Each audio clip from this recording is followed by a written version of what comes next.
all general overseers must go to prison. I am not joking. I said so in the open many years ago during the convention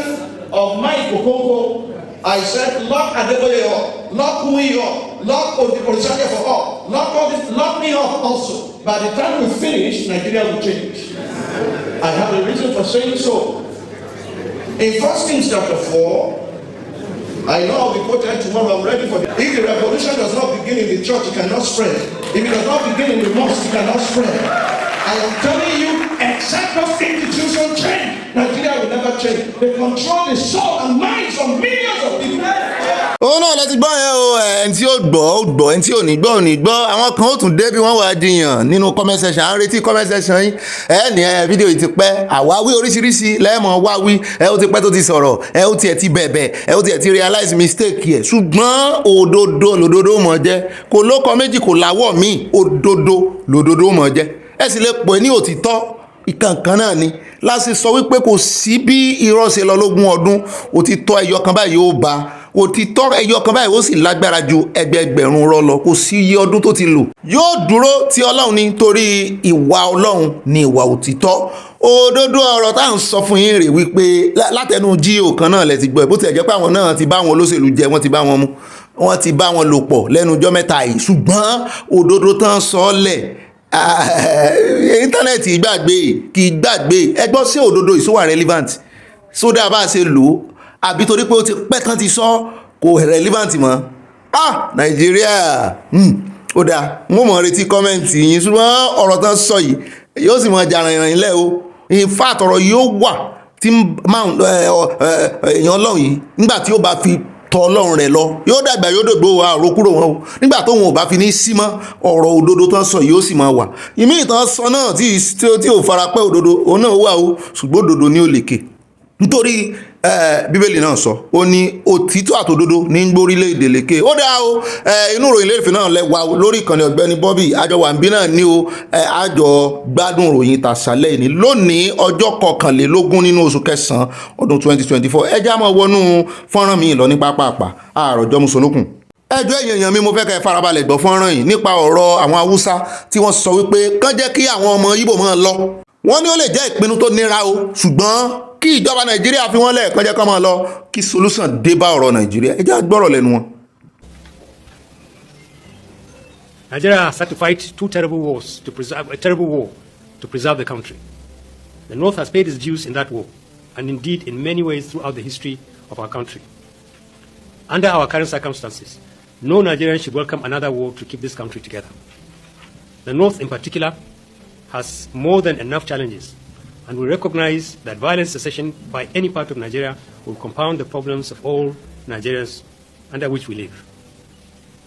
The forum has arrived at the difficult conclusion that if support for secession among the Igbo is as widespread as it is being made to look, and Igbo leadership appears to be in support of it, then the country should be advised not to stand in its way. It will not be in the interest, it will not be the best choice for the Igbo or Nigerians to leave a country we have all toiled to build and a country we all have responsibility to fix. But it will not help a country already burdened with failures on its knees to fight another war to keep the Igbo in Nigeria.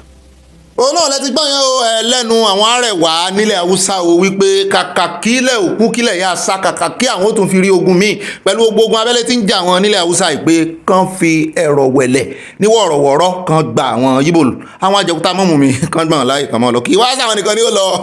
Yorùbá náà ti ṣe tán ó dáa ní pápápá ẹjẹ́ sáré mú fọ́nrán ìwò ká sọ̀rọ̀ lórí ẹ̀ ní pápápá oníjàrìnrìn nísìnyí o nípa arábìnrin kan Bísọ́lá Badmus òṣèré ní tá a gbọ́ lẹ́nu ọjọ́ mẹ́ta wípé ó bímọ fún brother wa ó ga o bàbá ìsá ó bímọ fún K1 nǹkan one kò sí ní tí fi ń ṣe èèyàn lè bímọ fúnra èèyàn obìnrin ní ò lè láya ní ò lè lọ́kọ tó pọ̀ ọkùnrin lè níyàwó tó pọ̀ mùsùlùmí sì ní aláàjì so nídìí èyí àárọ̀ kò sọ̀rọ̀ ń bẹ̀rùn níta kan fẹ́ sọ ni pé ọmọ tán bí fún wọn ni wọ́n tọ́jú rẹ̀ wọ́n náà bẹ́ẹ̀ tí ẹ tọ́jú ìyàwó ó yẹ kẹ́ ẹ tọ́jú ọmọ ti pọ́dún mẹ́wàá báyìí ń sọjọ́ òbí ìyá rẹ̀ wà nù dààmú dààbò ó ní àìlera kan tí ń dà láàmú ṣùgbọ́n àwọn wàá sọ̀rọ̀ àìlera àwọn kan ń bu àwọn kan ń sọ̀rọ̀ sí ẹ̀kíní kankan àdúrà làwọn ń gbà fún gbogbo abiyamọ gbogbo ẹ̀yin tí ẹ̀ ń gbádùn ìlera àwọn kan wà nù àìlera ẹ bá ṣàdúrà fún Bísọ́lá kò sẹ́ni tí ìṣe èèyàn ẹ má rò tẹ̀sẹ̀ anybody ń bí wa wà mẹ́sẹ̀ ẹnì kankan rò ẹlẹ́sẹ̀ gbogbo wa àánú la rí gbà ẹ bá ṣàdúrà fún kọ́lọ́n bá wa kó bá wa fi ọwọ́ ọ̀tura bá a ṣùgbọ́n ọmọ rẹ̀ yìí tẹ́lẹ̀ ni wọ́n ń bẹ̀bẹ̀ tán ń bẹ aláàjì pé wá ṣẹ̀tọ́ ṣùgbọ́n ọmọ yìí náà mo ti rí tí ń kọrin bàbá rẹ̀ nù kinní kan bóyá bàbá ò wá gbà ni torí máa ń ṣẹlẹ̀ láàrin ọkọ àti ìyàwó bóyá bàbá ò gbà gẹ́gẹ́ bí ọmọ rẹ̀ ni bóyá wọn ṣe DNA test bóyá ó sì ó ní láti ṣe ṣùgbọ́n lọ́rọ̀ kan àwọn aláàánú ti dìde o Ọlọ́run ti gbé ìrànwọ́ dìde scholarship tí ọmọ yìí ó fi parí yunifásitì ẹ̀ wọ́n ní aláàánú kan ti dìde mo sì mọ̀ pé bí ó sì mọ̀ ń rá láàánú lọ rèé ṣùgbọ́n ìgbà ṣòro nìkan làwọn dìde fún yàn Nàìjíríà kọ́lọ́run ṣàánú ọgbọ́n àwọn olówó yìí wọ́n ṣe charity ni sáwọn ṣe charity Nàìjíríà ní báwọn akẹgbẹ́ wọn nílùú èbó ìdí charity náà wọ́n náwó sí jù àgbọ̀ charity kankan Dangote ò ní charity bó sì ní àgbọ̀ Davido la gbọ́ tó nígbà kan ṣùgbọ́n àwọn wo náà ló ṣe fún ọ̀pọ̀lọpọ̀ wọn kàn mọ́ pé fígọ̀ ni ṣùgbọ́n kọlọ́n àdúrà ní kẹ́ ẹ bá fi ṣe charity fún Bísọ́lá Badmus ẹ bá ń fàdúrà ṣe charity fún ẹ máa bá ń ṣàdúrà fún àtọmọ rẹ̀ náà àwọ̀ wà gbèsè yàn kankan lẹ́yìn àwọ̀ òsì wa ọ̀pọ̀lọpọ̀ tí ẹ ti fi ṣe prógráàmù wọ́n ti gbèsè àwọn kan lẹ́yìn wọ́n ti sọ̀rọ̀ sí wọ́n ti ṣe ṣùgbọ́n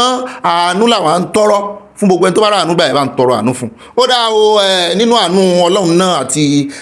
ojú rere rẹ̀ náà la fi ṣètò lẹ́ni wọ́n wá transfer àyín sọ̀rọ̀ ọ̀gá mi Ọ̀gbẹ́ni Bobby tí wọ́n bá ń gbé yín débẹ̀ nínú àkójọpọ̀ òròyìn bẹ́ẹ̀ bá tí like ẹ mọ́ tẹ love ẹ mọ́ bá wa pín ẹ tẹ share bẹ́ẹ̀ bá ṣe ẹjọ́ ìwà fúngbà àkọ́kọ́ àyá ọmọ ṣẹ́ Ọ̀gbẹ́ni Bobby ní bá yín sọ̀rọ̀ yìí wọ́n transfer àyín sọ́dọ̀ ọ̀gá mi ní ìsìn ẹ wà á fi tayọ̀tayọ̀ gbọ́ ròyìn ó dá ẹ̀ ń sọ ńlẹ̀ ẹja àjọ kọ̀wọ́rìn lọ́lé agbára.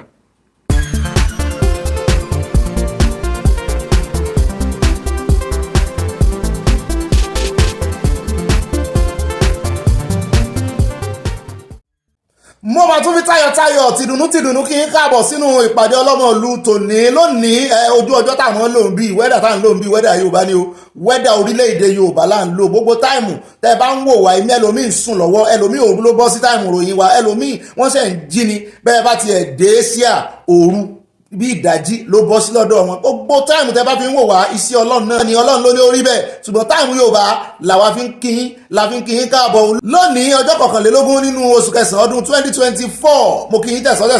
mo kíyín tológun ibà àròyìn náà ni ibà gbé wọn débẹ̀ ibà yànnànà ibà sánáwọlé ibà pàrònú rẹ̀ ibà létéńté ibà gbáǹkọ́gbì orúkọ tó tún fún mi ní oyè tuntun ibà gbáǹkọ́gbì ibà kéde fún Yorùbá Nation náà ní ìròyìn ti àṣálẹ́ yìí yóò tọ̀tọ̀rí yín torí ẹ gbádùn ẹ̀ ní jẹ́bẹ̀ o dáa mo kí n káàbọ̀ lẹ́ẹ̀kan sí o báyìí ẹ bá wa yọ ẹjọ́ ẹ mọ́ bá pín ẹ mọ́ bá wa kọ èròǹgbà yín sábẹ́ comment section ẹjẹ́ àjọ wa mọ́ gbéra wa débẹ̀ lónìí báyìí torí weekend lónìí àyè wà bẹ́ẹ̀ náà sì ni ọ̀rọ̀ wà dúpẹ́ lọ́wọ́ Ọlọ́run tó fún wa láàyè tó tún fún wa lọ́rọ̀ sọ o ọ̀rọ̀ wà ní dá lẹ́nu wa ní sọ̀rọ̀ sọ o a sì ní sí ọ̀rọ̀ gbọ́ torí ẹ́mbàsì ọ̀rọ̀ sọ bọ́rọ̀ bí àṣìṣọ ọ̀rọ̀ bá jáde lẹ́nu èèyàn kan náà ni ó gbọ́ àṣìṣọ ọ̀rọ̀ yìí Ọlọ́run mọ̀jẹ̀ kan ti bí ọ̀rọ̀ mú wa ó dá oníkọ̀ọ́kẹ́ èjì ẹjẹ́ wa mọ̀ nà ń bẹ̀ gbogbo àwọn ìròyìn táyà ti kó dálẹ̀ lórí tábìlì mi èmi náà wà á mọ̀ yànnà náà fún yín níkọ̀ọ́kẹ́ èjì ṣùgbọ́n àkórí là á kọ́kọ́ mẹ́nubà ká domi tútù wájú ká lè tẹ̀lẹ̀ tútù nínú àkórí ìròyìn tòní àkọ́kọ́ tá a kọ́ mọ́ mẹ́nubà òun láti gbọ́ tí ìkan náà àwọn agbẹnusọ ìjọba àpapọ̀ tó bá ààrẹ Tinubu ṣiṣẹ́ pọ̀ tó sọ wípé kò sí nǹkan kan tó ṣe ààrẹ Tinubu kókókó láàárọ̀ tá ń lé o torí àwọn ọmọ Nàìjíríà kan wọ́n ní wọ́n tún ti ń gbé gbọ́ ìsọ yìí káàkiri pé kí ló ṣe ààrẹ wọ́n ṣẹ̀ dé láti China wọ́n gbàbẹ̀ yà sí UK wọ́n gbàtọ̀jú pé kámẹ́rà sì ká wọ́n ń bẹ̀ pé wọ́n wọ inú St Mary lọ wípé bóyá nǹkan kan ṣe ààrẹ bóyá nǹkan kan rọlù ààrẹ ló fà á táàrẹ ò lè fi tẹkọ̀ létí lọ sí orílẹ̀-èdè Amẹ́ríkà níbi ìpàdé ọ̀ǹgà mo bá ní iṣẹ́ pàdé bí ni èwo tún ní ìpàdé bí pé ààrẹ gan ọ̀rọ̀ takété ebi tó ti ń pa àwọn Nàìjíríà tẹ́lẹ̀ èwo tún ní ìpàdé bí ṣùgbọ́n kí ìṣèpàdé bí ìpàdé kí wá ní àgbèrè wa débẹ̀ kí ló dé tó ṣe jẹ́ wípé Sẹ̀tìmà ló ń lọ ìdí nìyí tí agbẹnusọ ìjọba fi léde wípé kò sí kì í ṣe torí pé nǹkan kan ṣe ààrẹ o ní Sẹ̀tìmà ṣe ń lọ o ààrẹ ló rán Sẹ̀tìmà, ààrẹ ní mọ́ ń lọ lọ́dọọdún, ààrẹ ló gbọ́dọ̀ lọ ìpàdé àwọn ààrẹ ni, ṣùgbọ́n Sẹ̀tìmà ni ó lọ lọ́tẹ̀ yìí kì í sì ṣe torí pé nǹkan kan ṣe ààrẹ. wọ́n ní kókó lára ọ̀tá ààrẹ le, ó dá iye àní kúrò l'Aso Rock náà torí Aso Rock náà láti padà sí láti gbọ́tà ààrẹ Tinubu tí wọ́n bá àwọn ẹgbẹ́ nọ́ọ̀sì yẹn, àwọn àgbààgbà ilé-ìgbìmọ̀ aṣòfin ti tẹ́lẹ̀ tán ti kó ń bẹ̀ lábẹ́ ìṣàkóso Nnamani tó ti fìgbà kan jẹ́ Senate President, wọ́n kọ́ wọ́rìn lọ sọ́dọ̀ ààrẹ pẹ̀lú àwọn asọ̀mọ̀gbé wọn. wọ́n ti expect àwọn méjì kan, wọ́n ní kan nú wọn tán expect kó yẹ kó wà ń bẹ̀, ó ní Bukola Saraki, wọ́n ló kọ̀ kò yọjú náà, wọ́n wò pé ṣé ó sì ń bá ààrẹ jà ni ṣùgbọ́n àgbẹ̀yìn débẹ̀ kí láàrẹ sọ o àwọn nǹkan tí ààrẹ mẹ́nubà, wọ́n ní kò sí bí apalọ̀ ọ̀fẹ́ mọ́. àwọn èèyàn wọ́n wò pé kí láàrẹ ń sọ, kí ni túmọ̀ bí apalọ̀ nínú gbogbo ọ̀rọ̀ ààrẹ. áplẹ̀ fún yín ìwọ̀nba àníjó ogun jù níwọ̀nba ní ṣókíṣókí, áplẹ̀ fún yín àgbẹ̀yìn débẹ̀ ẹgbọ̀n tá ààrẹ sọ. ó dára ẹjẹ́ àkó mẹ́wọ̀n, ẹjẹ́ abọ́ sínú àkórí ìròyìn míì. nínú àkórí ìròyìn míì láti gbọ́ tán sọ wípé IMF ti gbàkóso yunifásitì wa lọ́wọ́ wa o, pọ́lísì kan tó ń pè ní neoliberal policy ó ní ni wọ́n gbé kalẹ̀ o. àwọn èèyàn wò wípé ta ló ń sọ̀rọ̀ yìí, wọ́n mọ̀ ní pro chancellor wọn ní Ládòkè Akíntọ́lá yunifásitì mọ̀ ní, kí wá ló tún ka IMF pẹ̀lú yunifásitì Nàìjíríà tó pé wọ́n yá ìjọba Nàìjíríà lówó, séyẹn ló fà á. àti ẹ̀gbọ́ wípé àwọn náà mọ́ pàǹdandan fún Nàìjíríà gọ́ọ̀mẹ̀ntì pé ó yá ẹ̀rẹ̀ dìválù náírà yín, ó ti ń lo òkè jù, ẹ mú wálẹ̀, kò sí nǹkan kan tẹ́ ń pèsè, kò sí nǹkan kan tẹ́ ń ṣe ń lu yín, tẹ́ ń ẹ́xpọ́ọ̀tì.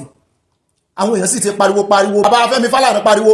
Dèjì Adéyanjú náà pariwo, ọ̀pọ̀lọpọ̀ àwọn èèyàn pariwo pé kí ìjọba Nàìjíríà yé gbọ́ràn sí IMF lẹ́nu wọn, ṣùgbọ́n ìjọba Nàìjíríà kọ́ ó ti wá kọjá ìjọba Nàìjíríà nísìn. IMF ti wá ń fo ìjọba Nàìjíríà rékọjá, wọ́n wá ń lọ sáwọn yunifásitì. àwọn èèyàn wá ń béèrè pé ṣé IMF ló ní gbogbo yunifásitì Nàìjíríà àbí wọ́n tún ti fi yunifásitì Nàìjíríà dúró lọ́dọ̀ IMF. wọ́n láwọn náà ń pàṣẹ fáwọn báyìí o, wọ́n ní bí ẹ̀ẹ̀mejì àbẹ́ẹ̀mẹ́ta lóṣù náà mọ́ lọ rìpọ́ọ̀tù gbogbo àwọn chancellor ń bẹ̀. àgbẹ̀yìn débẹ̀ nínú ìròyìn kí ni wàhálà IMF, ó ń jọ bí ẹni wípé dúdú wọn láta, ṣùgbọ́n sáà lólùgbàlà tí ó gbà wá lọ́wọ́ wọn. níwọ̀n ìgbà tá a bá sì ń yáwó lọ́wọ́ World Bank tá a sì ń gba owó ìrànlọ́wọ́ tá à ń tẹ́wọ́ gbà báyìí tí ìjọba Nàìjíríà kì í ṣàwá ìjọba Nàìjíríà ń tẹ́wọ́ gba owó ìrànlọ́wọ́ lọ́wọ́ IMF, wọn ní dẹ́kun àti mọ́ tí wọn ní dẹ́kun láti mọ́ ṣe Nàìjíríà síbáṣibó. àgbẹ̀yìn débẹ̀ nínú àkójọpọ̀ ìròyìn lónìí. bẹ́ẹ̀ náà nínú àkórí ìròyìn mi lágbọ́ wọn ní ìjọba Nàìjíríà ti ṣetán o láti sòkú Ajaokuta dáláàyè. tá a rántí Ajaokuta Steel Company, gbogbo wa la rántí bíjọba kan ṣe ń lọ tíjọba kan ń bọ̀ náà ń gba owó, ó náà tiẹ̀ ti wá fẹ́ di àkọ́tì báyìí bíi ti rìfàìnẹ́rì. gbogbo ayé ló sì mọ̀ wípé pàápàá jùlọ gbọmọ Nàìjíríà lágbà wípé irin tó ń ṣe irin tí Nàìjíríà ń ṣe one of the best ní ìkan lára àwọn irin tó dúró déédéé gbogbo àgbáyé ní irin Nàìjíríà. ṣùgbọ́n wọn rí kan sí kan l'Ajaokuta nítorí Ajaokuta yìí bí ẹni pé wọ́n fi ń pawó ni. àgbẹ̀yìn débẹ̀ tá àtàrà lónìí ta náà tọwọ́ bọ̀ wó pẹ̀lú, ta ló fẹ́ bá wọn gbé dìde báyìí, oògùn wo náà fẹ́ lò fún òkú rẹ̀ tí ó dá láàyè. èmi tí ẹ̀ rò pé kí wọ́n gbé lọ sọ́dọ̀ àwọn choosing, torí gbogbo testimony tá à ń gbọ́ lẹ́ ọ̀dọ̀ àwọn choosing church, I'm a choosing. mo wọnú exam hall, bàbá funfun kan gbé òrìjò wá fún mi, mo bá dà kọ́lẹ̀ choosing, mo fi choosing, mo forúkọ choosing, mo fi gbà mọ́ lọ́wọ́ olè mẹ́rin, oríṣiríṣi là ń gbọ́ àwọn testimony yìí. kàn fi bá wa jí òkú rìfàìnẹ́rì wa dìde, kàn fi bá wa jí Àjàòkúta yìí dìde. ó fi wọ́n ṣe ẹ̀yẹ òótọ́ ọ̀rọ̀ bí ṣe máa ń dàbí ìsọkúsọ nu o. àgbẹ̀yìn débẹ̀ náà àkójọpọ̀ ròyìn lónìí o. bẹ́ẹ̀ náà látúbẹ̀ wọ́n ní àṣírí ìdí tí wọ́n fi mú gbajúgbajà olórin ọmọ Amẹ́ríkà tí gbogbo ayé mọ̀ sí Pop Daddy ní ìsìn ó ti ṣẹ́ǹjì orúkọ o, ó ti yí orúkọ padà, ó ti di Sean Daddy. ó wá ń fi orúkọ rẹ̀ dá wàhálà lẹ́kiri. wọ́n ti mú ní ìsìn o Pop Daddy P Diddy tí wọ́n kọrin tí àtẹ̀bámọ̀ Grammys tó gbà, wọ́n ti mú ní New York, wọ́n ti mú ní New York. ìdíwọ̀ náà ṣe wá mú, kí ló ṣe, ọ̀ràn wo ló dá, kí ló dé tán fílẹ̀ kó mọ́ jẹ́jọ́ láti lé, wọ́n kọ̀ wọ́n gba béèlì rẹ̀, gbogbo ẹ̀ náà láàgbé ilé bẹ̀. irú ẹ̀sùn wọn fi kàn án tó le tó yìí, wọ́n mú jẹ́ Nàìjíríà o. gbogbo ẹ̀ náà láàgbé ilé bẹ̀ ní àkójọpọ̀ ìròyìn lónìí o. bẹ́ẹ̀ náà ni eléyìí ní agbára o, àkórí ìròyìn eléyìí táwọn mẹ́nubà nísìn. ó dáa ká tó mẹ́nubà ẹjẹ́ àti torí USA la wà báyìí lọ́dọ̀ PDD àbá sínú ibi tán tì mọ́ ìta làwà wà tá a ti ń gbàròyìn lẹ́nu rẹ̀. ṣùgbọ́n ẹjẹ́ sáré bọ́ọ̀dì sí Canada bọ́dà ló pa wọ́n pọ̀ kò jìnnà rárá. a lè fẹsẹ̀ rìn, sáà lè fẹsẹ̀ rìn láti USA. ẹgbẹ́ ẹ̀yọ́ ọmọ USA sáà lè fẹsẹ̀ rìn láti USA yìí sí Canada. mo rò pọ̀ ní New York ń bẹ̀rùn bọ́dà wà, wọ́n lè fẹsẹ̀ rìn torí gbogbo ọ̀rọ̀ lẹ́yìn mọ́ rò pé bóyá bọ́bì mọ́ amplify ẹ̀, wọ́n lè fẹsẹ̀ rìn láti USA wọ Canada wọ́n ń fò gànà ó dá ọlọ́rọ̀ kan ní Canada wọ́n ní ìjọba Canada gbé òfin tuntun fáwọn tó bá fẹ́ jápa lọ sí orílẹ̀-èdè wọn wọ́n yé gbé òfin tuntun kalẹ̀ torí ọ̀rọ̀ wọn ti súwa wọ́n lè fojoojúmọ́ mọ́ gbé òfin tuntun ní Canada wọ́n mọ̀ jù yẹn lọ kí wá ní òfin tuntun tó ti ṣe àgbékalẹ̀ rẹ̀ fún gbogbo ọmọ Nàìjíríà tó bá fẹ́ jápa pàápàá jùlọ àwa Nàìjíríà kì í sọ ọmọ Nàìjíríà nìkan náà ṣe fún ṣùgbọ́n eléyìí tó bá wà làwa ń sọ̀rọ̀ nípa ẹ̀ nítorí wípé àwọn olórí Nàìjíríà wọ́n ń fìyà já ọmọ Nàìjíríà ojoojúmọ́ náà ọmọ Nàìjíríà ń sá lọ tẹ́ ẹ bá dé ẹ́mbásì kì í ṣe ti Canada nìkan o wọ́n ti gba sátidé lọ́wọ́ ọmọ Nàìjíríà wọ́n ti gbé Sunday ní lọ́wọ́ ọmọ Nàìjíríà náà sì rèé wọ́n rí kan sí kan ó dá kàkà tá a fi dúró dè yìí tọ́jọ́ òfin mọ́ lọ ẹ jẹ́ káwà wá sátidé lọ bò míì táìmù sí yàtọ̀ síra wọn ó ń di ọbẹ̀ pé wákàtí 6 kọ́ ló fi yàtọ̀ sí Nàìjíríà tọ́dé tẹ́yìn bẹ́ẹ̀ bá gba sátidé lọ́wọ́ àwọn tẹ́ ti ń lo sátidé lọ báwọn bá fi dé Canada ó lè jẹ́ Friday alẹ́ Friday làwọn owó èmi òye yín wọ́n sí o àwọn tó yí ó ti yí hàn lọ́rọ̀ gan wọ́n gbófin kalẹ̀ òfin tuntun náà àkójọpọ̀ ìròyìn lónìí o bẹ́ẹ̀ náà ni báyìí ẹja padà sí Nàìjíríà ní pápápá àjòlè dàbí ilé koko ń tagbe bódìdẹrẹ́ bá ràjò yóò padà lé dandan ni o nínú ìròyìn tá a mọ̀ mẹ́nu bà ní ti Nàìjíríà báyìí láti gbọ́ wọn ní àwọn akẹ́kọ̀ọ́ fásitì Ìbàdàn wọ́n ṣèwọ́de nítorí àfikún owó iléèwé ẹ̀kọ́ wọn ìwọ́de ó pọ̀ nítorí kò síbi tí wọ́n ti fowó kún nǹkan ìjọba Nàìjíríà wọ́n kàn gbé ẹrù wíwo lé ẹrù wíwo èyí tó wà léjìká ò tí ì tó èyí tó wà lórí ò tí ì tó wọ́n á tún ní kán fà lọ́wọ́ gbogbo ẹ̀rán làágbín ilé rẹ̀ nínú àkójọpọ̀ ròyìn lónìí o eléyìí tó wá garajù tí ń kọmí lóminú sí àmọ̀pá amúròyìn kan wá fún yín lánàá lórí ti gómìnà Zanfara tó sọ̀rọ̀ tó pọ̀ tó láwọn ọmọlé àwọn bandit àwọn ọmọ ìyá wọn àwọn ọmọ àwọn bàbá wọn àwọn sọ yẹn tán ó tún jáde sọ̀rọ̀ lórí ilé ìwé ìròyìn míì TVC ló ti sọ ilé ìbáyìí ẹni ń ló wá jẹ́ Minister of Defence fún àwọn ológun lábẹ́ ìjọba Tinubu wọ́n fẹ̀sùn kàn án ẹ̀sùn kí náà fi kàn án lórí ọ̀rọ̀ báńdíìtì náà ni ẹ̀sìn mọ́ gbàgbé pé àwọn báńdíìtì kan nù wọ́n jáde láìpẹ́ yìí tó sọ wípé àbúrò mínísítà yìí Mẹ́tawálé ló kọ rẹ̀ ó lábúrò rẹ̀ ní gbébọn fáwọn ní ìsìn ẹ̀sùn náà wọ́n fi kàn ní ìsìn gómìnà ẹnu gómìnà ló ti jáde á play fọ́nrán ẹ̀ fún yín ẹ gbọ́ ṣùgbọ́n àwọn kan náà wá tún jáde wọ́n tún wá fẹ̀sùn kàn gómìnà náà pé irọ́ ní ń pa pé òun gan-an ni ọ̀dàlẹ̀ dalẹ̀ ní Zanfara ó ń jọ bẹ́ẹ̀ ni pé kò fẹ́ẹ̀ sínú Nàìjíríà mọ́ wọ́n kàn ń dájọ́ bá ṣe ni. agbẹ́dẹ́bẹ̀ tààràtàrà àṣírí lélẹ́yìí àṣírí kan ó tù ú àwọn àṣírí ó tù ú nínú eléyìí mo ní interest èmi gan ní interest inú ẹ̀ àkọ́kọ́ mẹ́nu bá gbogbo àwọn ìròyìn tá a ti kà wájú náà nínú àkójọpọ̀ ìròyìn àwa afárabalẹ̀ a fi túṣu désàlẹ̀ kòkò nínú eléyìí nígbà tá a bá fi túṣu iṣu wa ó ti tú yẹyẹ dáadáa ẹ mọ̀ pé tíṣu bá tú yẹyẹ iṣu tuntun abẹ́gbẹ́ iṣu la ṣe ni abẹ́gbẹ́ iṣu ni ká jẹ ẹgbẹ́ iṣu máa ń gba omi iṣu tuntun á tú dáadáa ó ṣe é gúnyán agun òní ní kókó lónìí náà ni kò ní dọ́là àṣàyàn rẹ̀ a sì justice sí. ó dáa ní ìdíjú báyìí lọ nínú àwọn àkórí ìròyìn ẹ̀rí pé pápá àpàlàṣẹ bí àwọn bàbá sọ̀nà àbámọ́ wọnú abala tí ó mọ̀ kàn abala sánáwọlé ló kàn báyìí yẹn news flash àmọ́ flash ẹ̀ sí lójú ó yẹ ẹwẹ́ àmọ́ flash yẹ. ó dáa yẹ àwọn abala sánáwọlé lọ ń tààràtàrà alákọ̀ọ́kọ́ tá a kọ̀ mọ́ mẹ́nubà nínú abala sánáwọlé. ó ní ti former minister of finance ní 1974 nàìjíríà náà ni o wọ́n sọ̀rọ̀ ilẹ̀kùn wọn ṣàtótónu lórí ọ̀rọ̀ IMF pẹ̀lú bí wọ́n ṣe ń fi ojú ìjọba nàìjíríà gbolẹ̀ látàrí bí wọ́n ṣe ń fún wọn ní iṣẹ́ ẹ̀yáwó ni wọ́n máa ń fún wọn nílẹ̀ ìyàwó nígbà míì wọ́n sì máa ń fún wọn ní owó ìrànwọ́ wípé ní 1974 nígbà táwọn wà ní ministry of finance pé IMF wíkan náà yẹn International Monetary Fund pé wọ́n wá sọ́dọ̀ nàìjíríà tó fẹ́ wá yá owó ní ministry àwọn wípé àwọn sunkún fún nàìjíríà gan-an ni o nítorí wípé ní 1974 nígbà táwọn jẹ́ permanent secretary ní Federal Ministry of Finance pé IMF yìí kan náà ló gbéra wọn wá sí nàìjíríà o tán béèrè fún ẹ̀yáwó ṣùgbọ́n ó ṣe ní láàánú wípé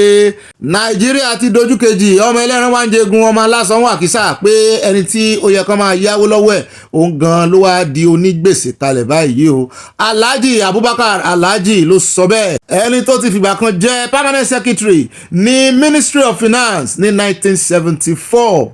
nínú abala sánáwọlé ìròyìn tí wọ́n mọ̀ tẹ̀lé òun náà ni ó jọra wọn ó jọ ti IMF ó ní ti World Bank tá a gbọ́ wípé wọ́n tún ti fẹ́ yá Nàìjíríà ní $1.7 billion míì o tí gbogbo àpapọ̀ ẹ̀yáwó tí Nàìjíríà sì jẹ́ tó jẹ́ tìta gbangba tójúde ìsojúde ọba o wọ́n ní àlékún yóò dé bá ní ìdá $1.7 billion wọ́n ní làwọn tó fi yá owó mi a sì gbọ́ tí ààrẹ Tinubu ń sọ wípé ẹ̀rù tiẹ̀ ń bà wọ́n láti yáwó a play fọ́nrán yẹn fún yín ṣùgbọ́n CBN governor ìyẹn Wálé Ẹdùn ló fi ọ̀rọ̀ ìlédè o. Ó dá ẹ káàbọ̀ padà láti abala Ṣánáwọlé, ṣé mo gbé yín débẹ̀? Báyìí abala tí ó mọ̀ kàn ní abala ẹ̀yin olólùfẹ́ wa àti àyà wọn fi ń lẹ̀ nítorí mi náà fẹ́ rí ìsáré ṣe nǹkan kan, mo fẹ́ wá nǹkan síkùn kí n wá nǹkan síkùn kí n fokun ọnú kí n fi gbé títa àyáwóyá ní pápá àpàjọ bá ń gbé àwọn èèyàn wa débẹ̀. Ẹ káàbọ̀ sí abala ẹ̀yin olólùfẹ́ wa o, abala comment section ẹ̀yin lẹ́ni abala èyí. Alákọ̀ọ́kọ́ ni at comfort òjò wọn ní good job Ọ̀gbẹ́ni Bobby ọmọ Yorùbá tàtà, ó yẹ kí ìyá Nàìjíríà ṣe ọjọ́ ìbí ọmọ ọdún 64 64 years tó ń fìdí wọ́ nílẹ̀ abẹ́ẹ̀rí nǹkan ọmọ 64 years tó ń fìdí wọ́ nílẹ̀ kọ́lọ́n ṣàánú wa ọ̀rọ̀ Nàìjíríà nù ẹ ṣe ìyá wa tẹ́ gbé wa débẹ̀ o àkàwé tẹ́ ṣe yìí ó tẹ́ ń lọ́rùn gan bó lọ́mọ 64 years ó sì mọ́ fìdí wọ́lẹ̀. Èyí tí ọmọ tẹ̀lé ní at Jeremiah ọba ní Ṣọlá wọn ní Ondo people wọn fi people sí òṣùpọ̀ ó lè yé wa wọn ní Ondo people dey use am to greet Saalani as well. Yawa hope alive with evangelist Olúmúyìwá dán ló wọn ní yes àti ilẹ̀ olújí too.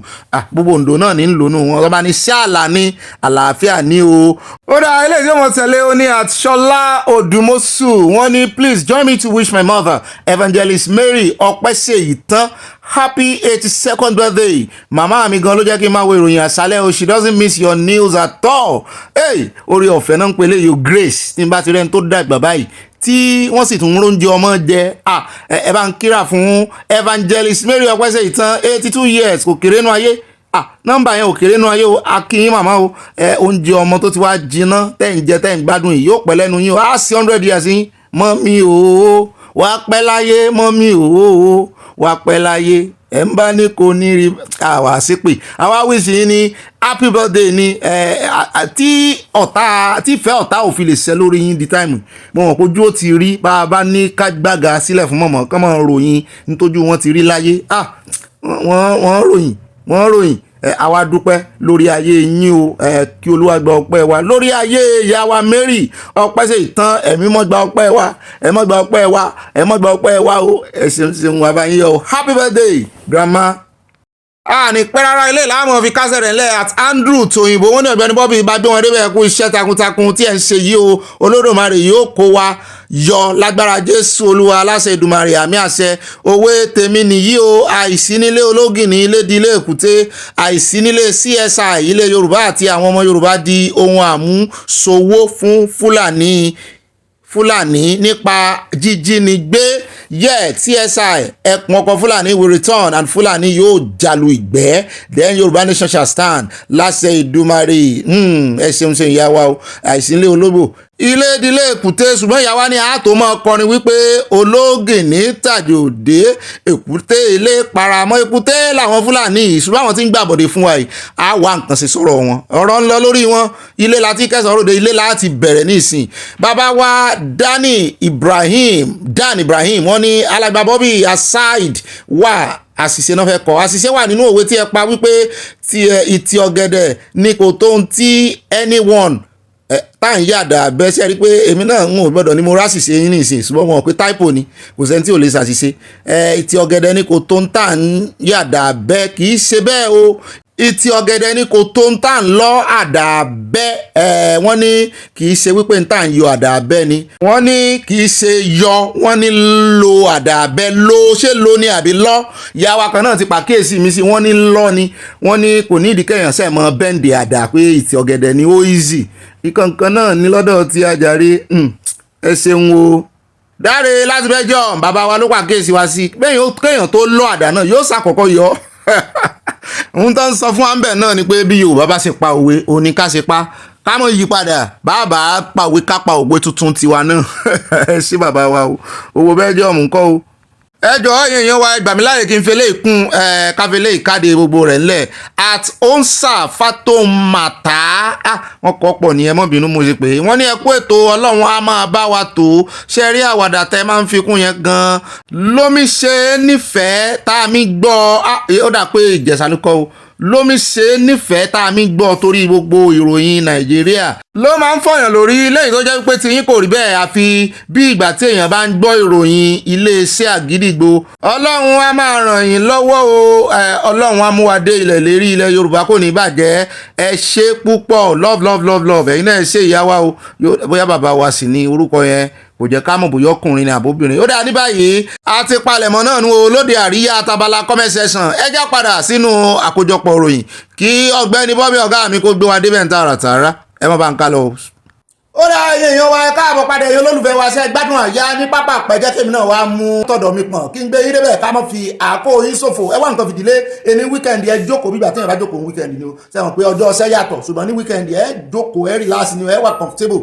mo ti fẹ́ kẹ́ ẹ jókòó nù. Ẹ wá wá nǹkan olómi tútù sẹ́gbẹ̀ẹ́ kẹ́ ẹ mọ́ wá nǹkan ìpanu kẹ́ ẹ mọ́ fi sọ̀rọ̀ àjìjà kémi wá mọ́ gbé yín débẹ̀ àròjọ́ musolókun àkọ́kọ́ tá a kọ̀ mú pọ̀ nú ẹ̀ a serious ibi gan rẹ́rìn àmọ́ serious bí sáà serious ni àwàdà la mọ́ fi pọ̀ tiẹ̀ gbogbo òròyìn wa pátápátá ló jiná àwa ìjẹ oúnjẹ tí ò jiná ń bí pé àwọn tó serious abẹ́ ẹ̀lẹ̀ náà wà èèyàn gbọ́dọ̀ serious jù ilé ayé yìí títí mo fi láà serious ní ọ̀rọ̀ ẹ̀kọ́ ló bá dé bẹ́ẹ̀ náà sì ni ìyá wa tó pàkíyèsí wa sí lánàá wọ́n ní bá a ṣe mú ọ̀rọ̀ surrogacy wọ́n láà fi ń pawọ̀ ẹ̀dẹ́ mo ní rárá àfi pawọ̀ ẹ̀dẹ́ lórí ọ̀rọ̀ education ọ̀rọ̀ olè wa ní gùn àbí ibi ṣe wọ́n ṣe mo sáà mọ́ fẹ́ kẹ́yìn tiwa rẹ̀rìn ní mi ò fẹ́ kẹ́yìn mọ́ ronú àwọn ò ní ronú lórí ibi o lórí ẹ̀rọ àti ẹ̀wọ̀ gbogbo ṣe ń lọ láyé èyàn ó fi ronú para rẹ̀ ní tí ò bá lè dára rẹ̀ lára yá mo ti gbọ́n mo yá mọ́ fẹ́ rìn sí gbogbo ọ̀rọ̀ mi ń tèmi àwàdà ṣùgbọ́n ẹja wa mú serious ẹ ṣọ́ra yìí lórí tọ̀rọ̀ àwọn akẹ́kọ̀ọ́ Ìbàdàn ti yunifásitì Ìbàdàn wọ́n gbọ́dọ̀ fi ọ̀rọ̀ àwọn akẹ́kọ̀ọ́ yunifásitì Ìbàdàn sí rí lẹ́nujọ́ mẹ́ta gbogbo ìròyìn tí ń wá láti bẹ̀ ìròyìn dáadáa ni o àwọn ọ̀jọ̀gbọ́n àwọn onímọ̀ ló ń tibẹ̀ jáde o wọ́n ní àwọn akẹ́kọ̀ọ́ fásitì ilẹ̀ Ìbàdàn wọ́n ṣe ìwọ́de tako àfikún owó ilé ẹ̀kọ́ wọn o níbi ìwọ́de tí wọ́n ṣe lówùúrọ̀ ọjọ́ ẹtì nínú ọgbà ilé ẹ̀kọ́ gíga náà àwọn olùwọ́de náà wọ́n gbarata lórí àfikún tí àwọn alákòóso ilé ẹ̀kọ́ náà mú iye owó tí àwọn akẹ́kọ̀ọ́ ń san ọ̀kan lára àwọn akẹ́kọ̀ọ́ tó léwájú ìwọ́de náà Adúláwọ̀ Ayọ̀délé ọ̀pọ̀lọpọ̀ àwọn tí wọ́n léwájú ìwọ́de àwọn náà máa ń forí kó wọ́de. Adúláwọ̀ Ayọ̀délé ó ṣàlàyé fún àwọn akọ̀ròyìn pé ìnira ńlá gbà ní ìgbésẹ̀ náà ti mú bá gbogbo akẹ́kọ̀ọ́ fásitì ilẹ̀ Ìbàdàn àwa náà mọ̀ tẹ́lẹ̀ nǹkan ṣùgbọ́n ààrẹ Tinubu ti bá yín sọ̀rọ̀ wọn láwọn náà mọ̀ pé ebi ń paráàlú àjàgàsípọ̀ lọ́rùn wọn ṣùgbọ́n wọ́n lẹ́ faramọ́ ni. Ó ní owó tó pọ̀jù táwọn ń san tẹ́lẹ̀ gẹ́gẹ́ bí akẹ́kọ̀ọ́ ó ní kò tó $30,000 ṣùgbọ́n ní báyìí àfikún tí wọ́n mú bá owó ilé ẹ̀kọ́ náà ti wà láàárín $200 sí $100. Ìyẹn gara ìyẹn pọ̀ ju wọn ò ní sọ ní English ẹ gbọ́ Yorùbá ẹ máa fara sí Yorùbá kí ni $200 ó dá ẹgbẹ́ mú kékeré kí ni $30,000 ẹ kọ́ sábẹ́ comment section. Mo máa ń sọ Yorùbá tẹ́lẹ̀ wọn ò tún sọ ní English wọn ò ní sọ ní English lónìí Yorùbá tààràtààrà la sọ mo mọ̀ pé gbọ́ Yorùbá yẹ bá ń kọ́ sábẹ́ comment section. Wọ́n wá ní ó ti wá tó ìgbà kẹta báyìí ọ̀tọ̀ọ̀tọ̀ tí àwọn akẹ́kọ̀ọ́ náà yóò ṣe ìwọ́de tako àlékún owó àfikún owó ilé ẹ̀kọ́ wọn ìgbà àkọ́kọ́ ní láàrin ọjọ́ 16 sí 17 oṣù kejì ọdún yìí kò tiẹ̀ pẹ́ síra wọn. Bákan náà ni wọ́n tún wọ́de láàrin ọjọ́ 29 sí ọjọ́ 31 oṣù kẹjọ yìí oṣù kẹsàn-án látún wà báyìí o. Àwọn alákòóso ilé ẹ̀kọ́ gíga náà sì pàṣẹ wípé kí gbogbo àwọn akẹ́kọ̀ọ́ kúrò nínú ọgbà ilé ẹ̀kọ́ náà kí wọ́n sì padà lọ sí ilé wọn. Àná yìí 20 oṣù kẹsàn-án ni wọ́n ṣẹ̀ sí ilé ẹ̀kọ́ padà o. Lára ohun tí àwọn olùwọ́de náà ń pè fún ni pé kí ìjọba àpapọ̀ fi kún iye owó tí wọ́n ń yà sọ́tọ̀ fún ètò ẹ̀kọ́ àbí ó dà bẹ́ẹ̀ wọ́n ní kí àwọn alákòóso fásitì ilẹ̀ Ìbàdàn náà dá owó ilé ẹ̀kọ́ padà sẹ́yìn sí èyí táwọn ń san tẹ́lẹ̀ wọ́n ló gara fáwọn òbí àwọn ẹ mọ́ pa àwọn ẹ mọ́ sí àwọn léṣe. Ó dáa ní pápá àpẹjá abọ́dì sínú ìròyìn mi ìròyìn táwọn mẹ́rin bàbá yìí ó ní ọ̀rọ̀ tí ààrẹ bá àwọn ọmọ orílẹ̀-èdè Nàìjíríà sọ bó ti ẹ̀ jẹ́ wípé àwọn ọmọ ilé-ìgbìmọ̀ asòfin tán ti ṣe ìṣàkóso ilé-ìgbìmọ̀ asòfin tẹ́lẹ̀ rí àwọn náà kọ̀ wọ́rìn kì í ṣe tàwọn Tàpábí òye o àwọn ti ìgbà ti Bùkọ́lá Sàràkí Nàmánì wọ́n kóra wọn jọ wọ́n kẹ́sẹ̀ lẹ́sẹ̀ wọ́n re ọ̀dọ̀ ààrẹ Lásù Rọ̀kì wọ́n re ìṣèpàdé pẹ̀lú ààrẹ náà bọ́n sọ̀rọ̀ sí gbogbo ọ̀rọ̀ táàrẹ wá bọ́n sọ kàkà kí ààrẹ kọjú sí wọn àwọn Nàìjíríà làárẹ̀ ń pàrokò sí ó wá ń jọ bẹ́ẹ̀ ni pé ṣé wọ́n rè represent àwọn Nàìjíríà ní ṣé báwọn aráàbí ìlú náà wá kí ewu níta ọmọ Nàìjíríà tẹ́ tún mú mọ́nu ẹ ṣèpàdé yín jẹ́jẹ́ láàrin ara yín ẹ mọ́ mẹ́nu báwọn ọmọ Nàìjíríà sùn ń jọ bẹ́ẹ̀ ni pé àrokò làárẹ̀ ń pa èbó làárẹ̀ sọ ṣùgbọ́n láàrin ẹ̀ á mọ̀ já àjásà Yorùbá sí àsìnìjẹ́ ó pẹ́ ẹ mọ̀ pé ààrẹ mọ́ sọ̀rọ̀ slow ni àfibú ààrẹ ò bá ààrẹ sì mọ́ gbé yín débẹ̀ nù. oúnjẹ bẹ́ẹ̀ ni báwọn nàìjíríà ò ní sùúrù yẹn mọ́ ó dá ilé agbára ẹ bá ń sáná sí ẹjẹ́ agbọ́rọ̀ lẹ́nu ààrẹ tán bá ọmọ nàìjíríà sọ ká wá fikún ká ṣàlàyé lé lórí ní pápá àpáwọ́yá àròjọ́ mùsùlùkùn. And I can assure you, I didn't come to look for money and exploit the situation. I came to work. I asked for the votes. And they gave it to me. Here we are. Many of you can still write few pages of history of democracy in Nigeria. And I like what you are doing. Encouraging the country. You are the one to make the clear interpretation of where we are, how we are, educate our people. Imagine when I resumed, I said, the subsidy was gone. There was no subsidy in the budget handed over to me. I can't be creative and look for magic lamp to create a budget. And ever since, we maintain that position. You know, from several millions of liters, now we are down to 30-something. We are knowing through consumption of how much we are taking. We are not here, and we should not be here. And I know you are not one of them, the smugglers. Look at the prices across the country. Cameroon, look at it. Mali, check. Burkina Faso, check. Check Niger. Check Benin Republic together. Check the prices. And we are not able to equip our hospitals, able to build new classrooms. If we are spending this money, not few people are spending it on ourselves, I believe we will get better return and happiness and development program. If we invest it in our infrastructure, to some extent that we are now afraid to even borrow to invest. Agriculture, that is the main thing. People say, oh, we are hungry. Yes, I understand that.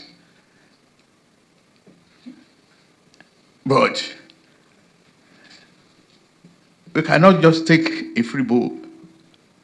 We must work hard. We've sustained 25 years of democracy this year.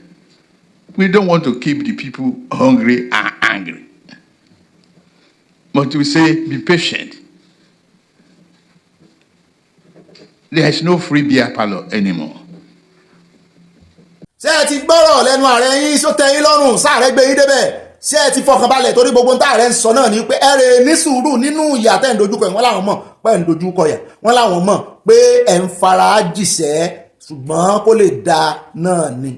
wọ́n láwọn náà bẹ́ẹ̀ ṣe ń fara jìṣẹ́ láwọn náà ń fara jìṣẹ́ àwọn náà ń gbààwẹ̀ pé ká ẹ mọ́ dàbí ta òbí lóhùn tó ní àwọn ọmọ Nàìjíríà ń gbààwẹ̀ àwọn ń jọ̀sán wípé rárá o àwọn jọ ń gbààwẹ̀ ni ó kan àwọn náà o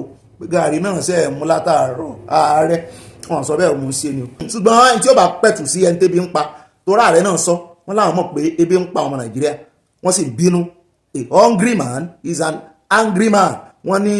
yóò le díẹ̀ ṣùgbọ́n ṣé bí wọ́n ṣe máa pẹ̀tù sí ẹni tẹ́bi ń pa tó sì bínú ṣé bí wọ́n ṣe máa pẹ̀tù sí wọn lọ́kàn láàrẹ ṣe ń pẹ̀tù ó dà ebi ò ní pa wá láṣẹ Ọlọ́run Èdùmàrè o ó dá o ní báyìí ẹjá wa mọ̀ tún mú ẹnu létí ọ̀rọ̀ táwọn ọmọ Nàìjíríà ń sọ lórí bí wọ́n ṣe gbọ́ wípé igbákejì ààrẹ under my foot Mr. under my foot Shettima ní ó rè represent ààrẹ tí àwọn èèyàn wá ń sọ wípé ṣé ara ààrẹ ò dá ní ṣùgbọ́n ìkan lára àwọn agbẹnusọ ààrẹ Báyọ̀ Ọ̀nànúgà ó ti jáde síta ó ní kò rí bẹ́ẹ̀ o ó ní ọ̀rọ̀ fògànà kò sí táwọn Nàìjíríà ò lè sọ tọ́rọ̀ bá ti kan ọ̀rọ̀ ààrẹ tọ́rọ̀ bá ti kan ọ̀rọ̀ ààrẹ Tinubu ó ní ara ààrẹ dángájíá ó ní kò sì sí nǹkan kan tó ṣe ààrẹ Tinubu kókó lárọ́ tá rẹ lé o báyìí ni Ọ̀nànúgà fi léde lẹ́yìn táwọn Nàìjíríà kan ṣàròyé tí wọ́n sì ń béèrè lọ́wọ́ ara wọn pé kí ló dé tó sì jẹ́ wípé ọ̀gbẹ́ni under my foot ìyẹn igbákejì ààrẹ Shettima ló fẹ́ lọ ṣàṣojú ààrẹ Tinubu ní hunger 79 l'Amẹ́ríkà. Ọ̀nànúgà ní ààrẹ ṣẹ̀ṣẹ̀ dé láti China ní ìdí tí ààrẹ ò fi lè lọ rí o àti pé ààrẹ fẹ́ mójútó ìṣòro ilé náà kó tó ráyè ìṣòro tó ń bọ̀ láti ta wọ́n ní abájọ tí Yorùbá ṣe sọ wípé ilé la ti ń kẹsàn-án ròde ó wá ń jọ bẹ́ẹ̀ ni pé kò sẹ́sàn ńlẹ̀ báyìí o wọ́n ti exhume wọ́n ti consume gbogbo ẹ̀sọ̀ tán kò sẹ́sàn ńlẹ̀ báyìí tí ààrẹ ó kó lọ sóde náà ṣe wá rán under my foot wípé gbogbo ẹ̀sọ̀ tó wà ní under my foot rẹ̀ fi hàn wọ́n ní hunger 79 tó máa wáyé o wọ́n ní káníkì ìṣe bẹ́ẹ̀ ni wọ́n ní ó yẹ kó yá ààrẹ lára kó fún wọn ní ìwúrí láti rè bá àwọn akẹgbẹ́ wọn lágbàáyé tán jọ máa pàdé ńbẹ̀ darapọ̀ torí mítìnì àgbáyé ni ìpàdé àgbáyé ni ìpàdé ọ̀ǹgà kì í máa ṣe ìpàdé bíi ẹ̀ ń gbọ́ ọ̀ǹgà lẹ́nu mi kẹ́rù ọmọ tún máa ba àwọn ọmọ Nàìjíríà pé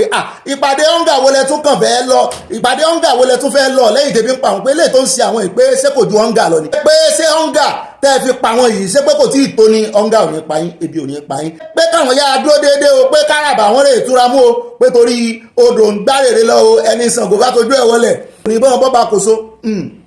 àwọn ọmọ Nàìjíríà tẹ́bí ń pa tẹ́lẹ̀ ẹ tún wá ń sọ pé ń lọ pàdé ọ̀ǹgà ẹ̀ là dáadáa ẹ mọ̀ bínú ẹ mọ̀ kára mímí o ẹ mọ̀ kára mímí ààrẹ yìí ní kẹ́ ẹ kára mọ́ èmi ò mọ̀ pàdé ọ̀ǹgà tó ń lọ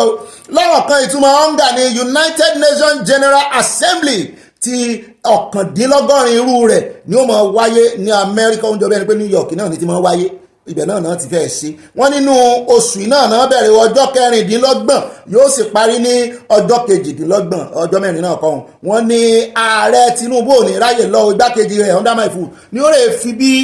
ẹsẹ̀ rẹ̀ ṣe ríran wọn ní ibẹ̀ nínú àjọ àgbáyé ọ̀ǹgà yìí wọ́n ní ká ẹ mọ́ bẹ̀rù kì í ṣe tẹ́bí pé ebi ò ní pa yín. Ó dá onípápá àpá ẹjẹ́ bọ̀dì sínú ìròyìn mi ò ìròyìn tá a mọ̀ mẹ́nu bàbá yìí ó ní ti ọ̀rọ̀ gómìnà Zanfara yìí ó ti fẹ́ dá wàhálà alẹ́ o.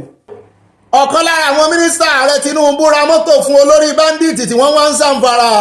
Mẹ́tawálé tó jẹ́ mínísítà fún iléeṣẹ́ ológun Minister of Defence ní Nàìjíríà lábẹ́ ìṣèjọba ààrẹ Tinubu lọ́wọ́lọ́wọ́ tó sì tún ti fìgbà kan jẹ́ gómìnà àná nípínlẹ̀ Zanfara ní gómìnà tó wà ń bẹ̀ lọ́wọ́lọ́wọ́ gómìnà Lawal báyìí. Ó ti fẹ̀sùn kàn wípé ìbádá kí Mẹ́tawálé kó kọ̀wé fipò lẹ̀ pé ká lóun ní Mẹ́tawálé òun ó kọ̀wé fipò lẹ̀ nítorí nígbà tí òun gba ipò lọ́wọ́ rẹ̀ gbogbo àwọn àṣírí tán rí nínú àkọọ́lẹ̀ ni wípé wọ́n ló ra ọkọ̀ ayọ́kẹ́lẹ́ fún olórí àwọn agbésùmọ̀mí tí ń pààyàn ṣeré ní Zanfara Bello Turji lórúkọ rẹ̀ wọ́n lòun ló léwu jù Zanfara ìkàn ń pa àwọn èèyàn ni wọ́n ní tẹ́ bá ń gbọ́ pé ewu ń bẹ lóko ló ń gẹ́ gan fúnra rẹ̀ ewu ni wọ́n ní Turji Bello yìí níjẹ́bẹ̀ wọ́n lòun ní ewu tó wà lóko ló ń gẹ́ wọn nípínlẹ̀ Zanfara wọ́n ló léwu débi pé àwọn iléeṣẹ́ ológun ń wá kiri báyìí pé kán sàbọ̀n wà àwọn ń wá kiri ṣùgbọ́n tó jẹ́ wípé mínísítà iléeṣẹ́ ológun náà ni wọ́n wá fẹ̀sùn kàn pé ọwọ́ rẹ̀ wà lára rẹ̀ ẹ mọ́ sí gbàgbé kan lára àwọn báńdíìtì náà jáde tó ṣe live lórí TikTok kọ́ ó náà ni tó sọ wípé àwọn tí ń kó bọ̀n fáwọn wípé kọ́sìn Mẹ́tawálé ni ó lábúrò Mẹ́tawálé láwọn ẹ̀ wá ń bí pé ibo ló ti bo làbúrò Mẹ́tawálé ti níbọn ibo ló ti ráwọn ọ̀bọ̀n ṣé lóòótọ́ ni ṣùgbọ́n ìjọba kan tí kú sí àgbọ́ ìgbésẹ̀ kankan wọ́n sì láwọn wá Túnjí Bello náà sáà ń pariwo páwọn wá lọ́rọ̀ kan wọ́n wá sọ wọ́n ní nígbà tó wà lórí ìjọba gẹ́gẹ́ bí gómìnà kó tó di mínísítà wọ́n náà tún fi ẹ̀sùn 70 billion naira kan owó ránsọ́ọ̀mù tó mọ̀ọ́mọ̀ san fáwọn báńdíìtì owó ọ̀fẹ́ láì ṣe pé àwọn yẹn béèrè owó ìgbà yẹn lẹ́mọ̀ rí tán mọ̀ láwọn ṣe mítìnì tán mọ̀ advice ìjọba lódì ìyẹn ìjọba àpapọ̀ lábẹ́ ìṣèjọba Buhari pé ẹ jẹ́ káwọn fún wọn ránsọ́ọ̀mù ẹ sì mọ̀ wọ́n ní àwọn náà jọ ń ṣiṣẹ́ pọ̀ pẹ̀lú Gumi ni ẹ jẹ́ káwọn fún ránsọ́ọ̀mù ẹ jẹ́ káwọn fún ránsọ́ọ̀mù àwọn gan-an ń ṣagbátẹrù ẹ̀sùn náà fi kàn wọ́n ó sì jẹ́ wípé gómìnà tó wà lórí oyè nísìn ló fẹ̀sùn kàn wọ́n. amúlára àròyìn rẹ̀ wá fún ìlànà níbi tó ti sọ pé àwọn mú àwọn agbésùnmọ̀mí ìyẹn gómìnà Lawal ṣùgbọ́n ó ti wá sọ̀rọ̀ ẹjẹ́ agbọ́rọ̀ lẹ́nu rẹ̀ torí òun ló fẹ̀sùn kàn Mẹ́tawálé nígbà tí gómìnà odidi gómìnà bá sì ń fẹ̀sùn kàn gómìnà àná kẹ́ ẹ ti mọ̀ wípé kò jìnnà sóòótọ́ ẹ bá ń tẹ̀sílẹ̀ agbára ẹjẹ́ agbọ́rọ̀ lẹ́nu Lawal gómìnà ìpínlẹ̀ Zamfara á bá padà dé àwọn àmọ́ ṣe àfikún rẹ̀ ẹ sàṣìlẹ̀ agbára pápápá. Things have changed. There's a new dimension to the whole situation right now, whereby the synergy between the state and the federal government is working very, very well. And I believe this is part of the success story why we're able now to get to a certain level in terms of fighting this insecurity. Now, of course, I had to complain as a governor when there was a kind of issue between the state and the federal government, where certain negotiations were taking place without my consent. And I felt it shouldn't be the case. And I complained. And after that complaint, now we all came together as one. And like I said, it's yielding result. Very, very effective result for that matter. And let me say this. Yes, there were a lot of issues in the past with my predecessor. In fact, let me say this very categorical. If I were him, I will resign and face all the allegations against me. And that would have been more honorable, because from all the information we're getting, my predecessor was fully involved in some of these banditry issues. Typical is the fact that there was a permanent secretary when his children were abducted. And it was unfortunate that he had to pay ransom through the government house. And it was also very clear, based on all the allegations, that bandits were being kept at government house. You know, there are so many issues. So for me, honestly, if I were him, I'll step aside and face this allegation until I clear my name before I come back and continue my job. That should have been more honorable. And how can you imagine all these allegations against him, and he's still the Minister of Defense? I mean, that is unfair. This man could have been honorable, stay aside, face all these allegations, clear his name, and then come back and continue to do whatever he wants to do. Whether he wants to remain as minister or he wants to do something else, that would have been more honorable as far as I'm concerned. If I'm in that position, believe me, I'll put in my resignation letter. In May last year, 2023, there was this allegation of misappropriating over 70 billion naira. And when we took over, we realized that that 70 billion was a child's play compared to what we have. And all this information are before the EFCC. And I wonder how this guy was cleared by the security operatives before he's confirmed as a minister. And the same thing I would say, if I were him, I would still face EFCC to say that, look, let me clear my name. You know, this is a father of 41 children. For goodness sake, what kind of legacy is he going to leave for his children when you're being accused of misappropriating this amount of money? So he should have come out clean, face EFCC, clear his name, and then come back and continue to do whatever he wants to do. Honestly, that would have been more honorable. But look at it. We're still waiting to hear from EFCC. The case has been ongoing for over a year now. And this is people's money. We need this money in Zanfara with all the challenges we're facing, with financial constraints. At least let's have some of this money back into Zanfara so that we can work for the people of Zanfara State. You know, a lot of Nigerians are monitoring that. A lot of Nigerians are monitoring that case, and we'll see what the EFCC will come up with in the coming days. But let's stay on that. I hope something will be done as quickly as possible, because it's taking too long. For how long will this continue? ṣé ẹ ti rí báyìí àná ó yọ̀rọ̀ sọ ní ṣùgbọ́n lẹ́ni ó lọ tààràtààrà straight to the point ó dárúkọ Mẹ́tawálé ó sì sọ ó ní ká lóun ni ó lóun ó fi ṣẹlẹ̀ òun ó fèsì wárántì òun ó fèsì ẹ̀sùn tó fi kan kóun lè fọ orúkọ òun mọ́ ṣùgbọ́n ṣé wọ́n Mẹ́tawálé ó ṣe bẹ́ẹ̀ mínísítà lábẹ́ ìṣèjọba ààrẹ Tinubu kí ni ó yẹ ká ààrẹ Tinubu sọ fún mínísítà yẹn? ṣé ààrẹ Tinubu náà ó kan ìpàkọ́ ni wọ́n ṣe wípé àwọn ò gbọ́ nígbà tí odidi authority ní gómìnà tó di authority sọ wípé ẹn tẹ́ fi ṣiṣẹ́ pàápàá jùlọ post tẹ́ fi sí yìí ó wà delicate lifeline ní fún Nàìjíríà. ṣé ẹ mọ̀ wò ràn á mọ̀ wo àbọ̀ tí ìjọba ó jẹ́ o á mọ̀ wò iléeṣẹ́ ológun pàápàá á mọ̀ wò tán sí. bóyá Mẹ́tawálé ó wà á kọ̀wé fipò lẹ̀ bóyá òun náà wà á defend ara rẹ̀ ní á mọ̀ wò ṣùgbọ́n àwọn kan wá dìde o tó ń jọ bẹ́ẹ̀ ni pé àwọn ni wọ́n rán láti wá defend Mẹ́tawálé o lẹ́yìn tí Ọ̀gbẹ́ni Lawal gómìnà wọn ní Zanfara lẹ́yìn tó ti sọ̀rọ̀ tán ó wá ń jọ bí ẹni wípé wọ́n rán wọn ṣẹ́ ni o ó sì jọ bí ẹni pé wọ́n ti gbowó ṣẹ́ torí lára iṣẹ́ tán jẹ́ ẹ ti mọ̀ wípé nínú ọ̀rọ̀ wọn ó ń jọ bí ẹni pé wọ́n rán wọn ṣẹ́ ni àwọn náà wá ń fi ẹ̀sùn wọ́n rí pàkéèjì ẹ̀sùn tí gómìnà Lawal tó fi ń kan Mẹ́tawálé wọ́n wá rí pàkéèjì ẹ̀ wọ́n tún rí brandy wọ́n wá dá padà sórí gómìnà wọ́n lóun gangan ló ń ràgàbo Túnjí Bello lọ́tún Túnjí Bello lósì níwájú lẹ́yìn ní Zanfara níbi tí góòlù wà gbogbo ibi tí góòlù bá ti wà tàbí ohun mèremère nǹkan àlùmọ́ọ́nì tó máa ń rí nù lẹ̀ wàhálà tí wọ́n so mẹ́rẹ̀. ẹ jẹ́ agbọ́rọ̀ lẹ́nu àwọn gúrùpù yìí náà àwa mi ti ń parọ́ báyìí bóyá gómìnà ni bóyá àwọn gúrùpù yìí ni ta gangan ló ń ràgàbo Túnjí Bello ìdí ṣé kò yẹ kí iléeṣẹ́ ológun náà ṣèwádìí ẹ bá ń sá sílé agbára ẹ jẹ́ agbọ́rọ̀ lẹ́nu àwọn gúrùpù yìí. Governor Lawal, currently under scrutiny in the court of public opinion, is accused of maintaining a dubious and potentially collusive relationship with the marauding bandits who have wreaked havoc on the region. These disturbing claims have surfaced in the light of his administration purported allocation of over 1.3 billion naira to bandits and media propagandists, which raises profound questions about the governor's role in exacerbating the rampant insecurity plaguing Zanfara State and its surrounding areas. What about this fact that you're giving them funds, you're talking to them, and there are in fact documents that are surfacing online to that effect? Sharon, as I said earlier, my stand has always been no negotiation with bandits. Not even through the back door? Not through any door. And you have not paid them a dime? I have never in my life. Why would I do that? But there's a document surfacing that... I don't play devil's advocate. That your government under you... Do you have a copy of that document? It's online, I'm not sure. The veracity of it is the reason why we cannot put it on the screen. Let me explain this document to you. When you look at the heading of that document, it says Northwest Summit in Katsina. This Northwest Summit took place 3 months ago. If you look at the background of that letter or that memo, there is no correlation between the headline as well as the content of that memo. When you go down to the memo and see when the memo was approved, this was an event that took place 3 months ago in June, precisely around the 24th. And the approval of that memo was on the 2nd of September, 2024, on my birthday. And I remember on that day, I did not sign a single memo. In fact, I was at the, council meeting on that day. Now, with all my experience, as an executive director of a bank for 8 good years, you think I'll go low, that low, and sign a memo with the name of a bandit, all the bandits in Zanfara State. Remember, this is a world of record. Someday I'll leave that office and somebody will look at that memo to say, how governor that stands very clear that he's not going to negotiate with bandits. And he's now writing names of bandits.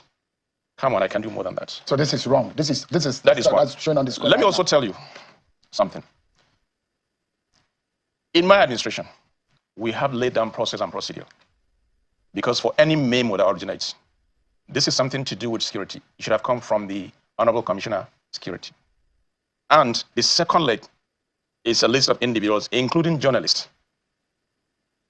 which should have come from the Ministry of Information. And on that memo, in every memo we write, there's a word of charge, an account that will be deducted with a balance to show this is how much is left in that account. ó ga o ọ̀rọ̀ pèsè jẹ́ ọ̀rọ̀ dìhun o wọ́n fẹ̀sùn kan làwà gómìnà náà ń fẹ̀sùn kàn wọ́n padà ṣùgbọ́n bẹ́ẹ̀ bá gbọ́rọ̀ dáadáa tẹ́tí ilẹ̀ ẹ̀ rí wípé ìkan ń sòótọ́ ju kan lọ ṣùgbọ́n mi ò fi ilẹ̀ fẹ́yàn ọmọ nàìjíríà tẹ́ gbọ́ wọn yé lágbọ̀ yé ké torí fọ́nrán méjèèjì láti mú wa gómìnà ṣàlàyé ó ṣe gbogbo atótónu tiẹ̀ bẹ́ẹ̀ náà làwọn tán ránṣẹ́ náà dé àwọn náà ṣe atótónu wọn bóun náà ṣe máa fẹ̀sùn kankan èèyàn kan tán ló lọ́wọ́ nù nǹkan tí báńdíìtì náà sì jáde fúnra rẹ̀ tó sọ wípé àbúrò rẹ̀ ń kó bọ́n fáwọn a sì tí ì rí bandit kankan tó dárúkọ gómìnà fúnra rẹ̀ tàbí kó dárúkọ àbúrò gómìnà ọ̀rọ̀ yìí ọ̀rọ̀ ń bọ̀rọ̀ bọ̀ eégún aláré ní arọ́ ọ̀run kẹ̀kẹ̀kẹ̀ ó dẹ̀ yín tiwa bá a ṣe rí mọ́nu lórí ọ̀rọ̀ ti Zanfara gbogbo bá ṣe jẹ́ àmọ́ bùnín gbọ́. ó náà lẹ́tí gbọ́ yóò ẹ̀yin olólùfẹ́ wa tó bá jẹ́ mi ni ọ̀gá iléeṣẹ́ ológun àti torí omi àti ojú òfurufú àti torí ilẹ̀ á ṣèpàdé wọ́n wà nìkan pé gbogbo àwọn tó sọ̀rọ̀ yìí ẹ lè mọ̀ kẹ́ ẹ tó sọ̀rọ̀ ẹ mọ̀ nǹkan kan ìwọ gómìnà tiẹ̀ ti ń sọ̀rọ̀ tipẹ́ ìwọ gómìnà gbogbo tó sọ yìí ẹ̀rí dà ìwọ tó jẹ́ minister of defence náà tó jẹ́ ìwọ ni minister wa tó sì mọ̀ wípé àwọn ará bí àwọn wá wọn abẹ́ àṣẹ ẹ̀pàkánú wọn ni tó jọ̀gá àwọn ṣẹ́ ẹ̀pàkánú wọn ni torí mi kan síbẹ̀ tó jọ̀gá ẹ sì mọ̀ pé lẹ́yìn tó kú gómìnà yìí náà sọ ó ní ó ṣeéṣe kó jẹ́ pé Bello Tuji ni ó gboyè lọ́wọ́ rẹ̀ òun náà sì ti ń dalẹ̀ láàmú lẹ́yìn ìgbà tí ọ̀gá rẹ̀ ti kú òun gan fẹ́ wá burú jọ̀gá rẹ̀ lọ kí ló mọ̀ sí mínísítà so ìwọ ló ń da iṣẹ́ wa délẹ̀ ṣé wọ́n ló ń fà wá sẹ́yìn ó yẹ kí iléeṣẹ́ ológun bẹ̀rẹ̀ ìwádìí nítorí ẹni tán fẹ́ pa tán wá kiri tó ń dalẹ̀ láàmú jìgan olórí àwọn agbésùmọ̀mí tó ń fún wọn ní wàhálà tán láàgùn lé lórí ọ̀rọ̀ tí sọ́ra rẹ̀ àṣírí ti tú ó yẹ kí iṣẹ́ wa rọrùn fún iléeṣẹ́ ológun láti ṣe báyìí bóyá wàá ṣe bóyá wọn ní ṣe àwọn òwòrán o ṣùgbọ́n èmi ò lérò pé ó yẹ kí wọ́n kàn mú ọ̀gbẹ́ni yẹn kan pa o ó yẹ kán gbọ́rọ̀ lẹ́nu rẹ̀ tó ní gbogbo ẹ̀sìn tó fi ń kanra wọn ìkan wá mọ̀ náà sáàmọ́ wípé ó dá ta gangan ló ń ṣagbátẹrù yín sọ́nà àwọn méjèèjì ṣé gómìnà yín ni àbí Mẹ́tawálé ìgbà náà tó rójútu o sí ọ̀rọ̀ Zanfara tàbí gbogbo ibi tí agbésùmọ̀mí bá ti ń jà wọ́n lólé ẹ̀yìn àtòlè ẹ̀mí torí láìṣe bẹ́ẹ̀ tán bá wọ́n pa ọ̀gá Bello Túnjí Bello wọ́n ti pọ̀ gá rẹ̀ èèyàn míì tún ti àzúmù power báyìí ìyẹn Túnjí Bello tó bá pa òun náà ẹni tí ó gba ipò ti ń dúró ẹni tí ó gba ipò ó ti ń dúró báwọn agbésùnmọ̀ ṣe mọ́ ṣe nù àwọn bandit kì í tiẹ̀ ṣe bandit ni wọn Boko Haram làwọn eléyìí àwọn terrorist bọ́n ṣe mọ́ ṣe nìyẹn ẹ mọ̀ iye àwọn ọ̀gá àwọn terrorist àwọn Boko Haram tó ti pa Nàìjíríà bọ́n ṣe ń pa kan nìkan ń rú wọ́n ti fọmọ́lẹ̀ láyé tí ń gbapò wọn ẹjẹ́ apó ń bẹ̀ ń jàre gbogbo ẹ̀ náà wá sí kúkú mọ̀ ṣàlàyé náà rí ìmí ò tún ṣẹlẹ̀ ìmí ò tún ṣẹlẹ̀ ìmí ò tún ṣẹlẹ̀ táwọn ní iṣẹ́ nǹkan kan sí ṣùgbọ́n lọ́tẹ̀ ó kọjá pé kankan mọ́ mú àwọn agbésùnmọ̀mí kan mọ́ pa wọn o kán mọ́ rí wípé wọ́n gba àṣírí ilẹ̀ lẹ́nu wọn kán sì ṣiṣẹ́ tó àṣírí yẹn tọ́wọ́ bá ń tẹ àwọn tó ń ṣe agbátẹrù fún wọn ẹ rí wípé yóò dínkù iṣẹ́ ó sì rọrùn fún iléeṣẹ́ ológun láti ṣe. Ó dá ní pápá àpáwọn ẹja sáré tẹkọ̀ létí ọkọ̀ bàálù láwọ̀ kádé Canada ibẹ̀ láti gbọ́ pọ́n ní ìjọba orílẹ̀-èdè Canada wọ́n ní wọ́n tún ti ṣe àtúnṣe òfin wọ́n ti gbé òfin tuntun kalẹ̀ fáwọn akẹ́kọ̀ọ́ àwọn òṣìṣẹ́ láti ilẹ̀ òkèèrè àwọn òṣìṣẹ́ tó jẹ́ international student tàbí tí ìsọmọlú wọn tó ń wáṣẹ́ lu wọn o wọ́n ti gbé òfin tuntun kalẹ̀ o ẹtẹ́ tí bẹ̀lẹ̀ jẹ́kẹ́ ẹgbẹ́ ẹ̀yìn tẹ́ bá nífẹ̀ẹ́. ìjọba Canada ti kéde pé òun yóò mú àdínkù bá ìwé àṣẹ láti lè ṣiṣẹ́ fáwọn akẹ́kọ̀ọ́ àtàwọn òṣìṣẹ́ láti ilẹ̀ òkèèrè wípé àwọn ò dínkù sí 35% ìyẹn 35% nínú 100 àwọn aláwọn ó sọ di 35% nínú ọdún 2024 wípé báwọn ṣe ń fún àwọn èèyàn níwèé àṣẹ àti ríṣẹ́ wípé yóò dínkù yóò wálẹ̀ yóò já wálẹ̀ gan ìtumọ̀ ẹ̀ náà ni wípé kò síṣẹ́ èmi náà ti ń gbọ́ gbogbo àwọn èèyàn wa ní Canada láti ń gbọ́ oríṣiríṣi pé tẹ́lẹ̀ wọn kì í tó fúnṣẹ́ kì í ṣe pé kò síṣẹ́ náà bíi ti Nàìjíríà ìyún nǹkan là ń sọ o tó bá jọun la fi ń wé wọn o bàbá ní kò síṣẹ́ Canada kì í ṣe bíi ti Nàìjíríà o kò síbi tí ò sí ibi gan ní Europe ní ìsìn ó làágùn kò tó ríṣẹ́ ó kàn jẹ́ wípé láàárín ọ̀sẹ̀ kan bó bá ti ń dá belebele kiri ó rí bì kan torí bọ̀ kò dàbí Nàìjíríà ọmọ ẹni tó ti parí school after 5 years ó wà nílé wọ́n ti ẹ̀ lójú bẹ́ẹ̀ lọ ìyá wa kan wà ń bí bàbá wa ní kì í ṣe ìyá bàbá wa tó sọ pé ọmọ àwọn ti jáde àwọn làwọn sì ń bọ̀ ó ti gbàgbé iye ọdún tó ló ti jáde báyìí ní Nàìjíríà nìyẹn ẹ lè fi tìlú òyìnbó wé o láàrin ọ̀sẹ̀ kan sọ́sẹ̀ méjì ó bá ti níwèé ó ríṣẹ́. ìjọba orílẹ̀-èdè náà ìyẹn Canada wá ní ìwé àṣẹ láti kẹ́kọ̀ọ́ lòun yóò fi síta o tí iye rẹ̀ ó sì tó 485,000 iye àwọn èèyàn tó wọ́n mọ̀ gbànú ilé ìgún èmi gan àti sọ́n Yorùbá wọ́n sẹ̀ mọ́ orí rẹ̀ ní òṣùgbọ́n wọ́n ti gbé wá 450,000 iye ìwé àṣẹ wọ́n máa fi síta nù 450,000 a sì lé ní 400,000 èyí tẹ́ bá pè náà ni ó wá lé ní 95,000 àbíkẹ́ ni ó lé ní 95,000 ó ní 485,000 ìwé àṣẹ fún ilé ẹ̀kọ́ táwọn ò fi ta wọ́n ní ìjọba ní àdínkù yóò tún bá ilé yìí ní ọdún 2025 tí ẹ̀ tí ìdènà ọdún gan tán ti ní yóò jà wálẹ̀ ní 10% yóò di 437 ìwé táwọn mọ̀ fún àwọn akẹ́kọ̀ọ́. bẹ́ẹ̀ náà ni olóòtú ìjọba orílẹ̀-èdè Canada Justin Trudeau ó ti sọ pé àwọn yóò tún mú àdínkù bá iye wákàtí táwọn òṣìṣẹ́ láti ìlú òkèèrè fi ń ṣiṣẹ́ ní Canada ilé ìwà lé o how many hours lẹ́ ń ṣe ní Canada how many hours lẹ́ ń ṣe per week wọ́n láwọn tó bá wá báyìí tó wá kàwé tán àǹfààní àti ṣiṣẹ́ how many hours lẹ́yìn ṣe torí permanent job yàtọ̀ sí iṣẹ́ student iye hour àti student ó ṣe wákàtí tí ó lò lọ́sẹ̀ ó yàtọ̀ sí ti àwọn tó ń ṣiṣẹ́ gangan tí ì ṣe pé wọ́n lọ kàwé ẹgbẹ́ bá yànnà náà sí inú comment section tó bá jẹ́ pé ti Europe ní ìsìn wọ́n fún yín ní gbogbo kúlẹ̀kúlẹ̀ rẹ̀ wọ́n fún yín detail mi ò mọ iye tí student ń ṣe ní Canada wọ́n tún wá láwọn ó dínkù báyìí o bẹ́ẹ̀ náà náà sì ní àdínkù yóò tún bá owó oṣù tó kéré jù o yóò tún kéré sí owó oṣù Canada mọ́ àdín nǹkan o bó o lẹ ṣe ń ṣe ń Canada bó o lẹ how do you fare in Canada how are you faring wọ́n wá ga o ṣùgbọ́n gbogbo tá à ń sọ yìí náà lórí àwọn àjèjì ni o gbogbo atótónu tá à ń ṣe látàárọ̀ yìí lórí àwọn àjèjì àtọ̀rìnwá ni o kò sí lórí àwọn ọmọ ìlú wọn o kẹ́ bá mọ̀ pé owó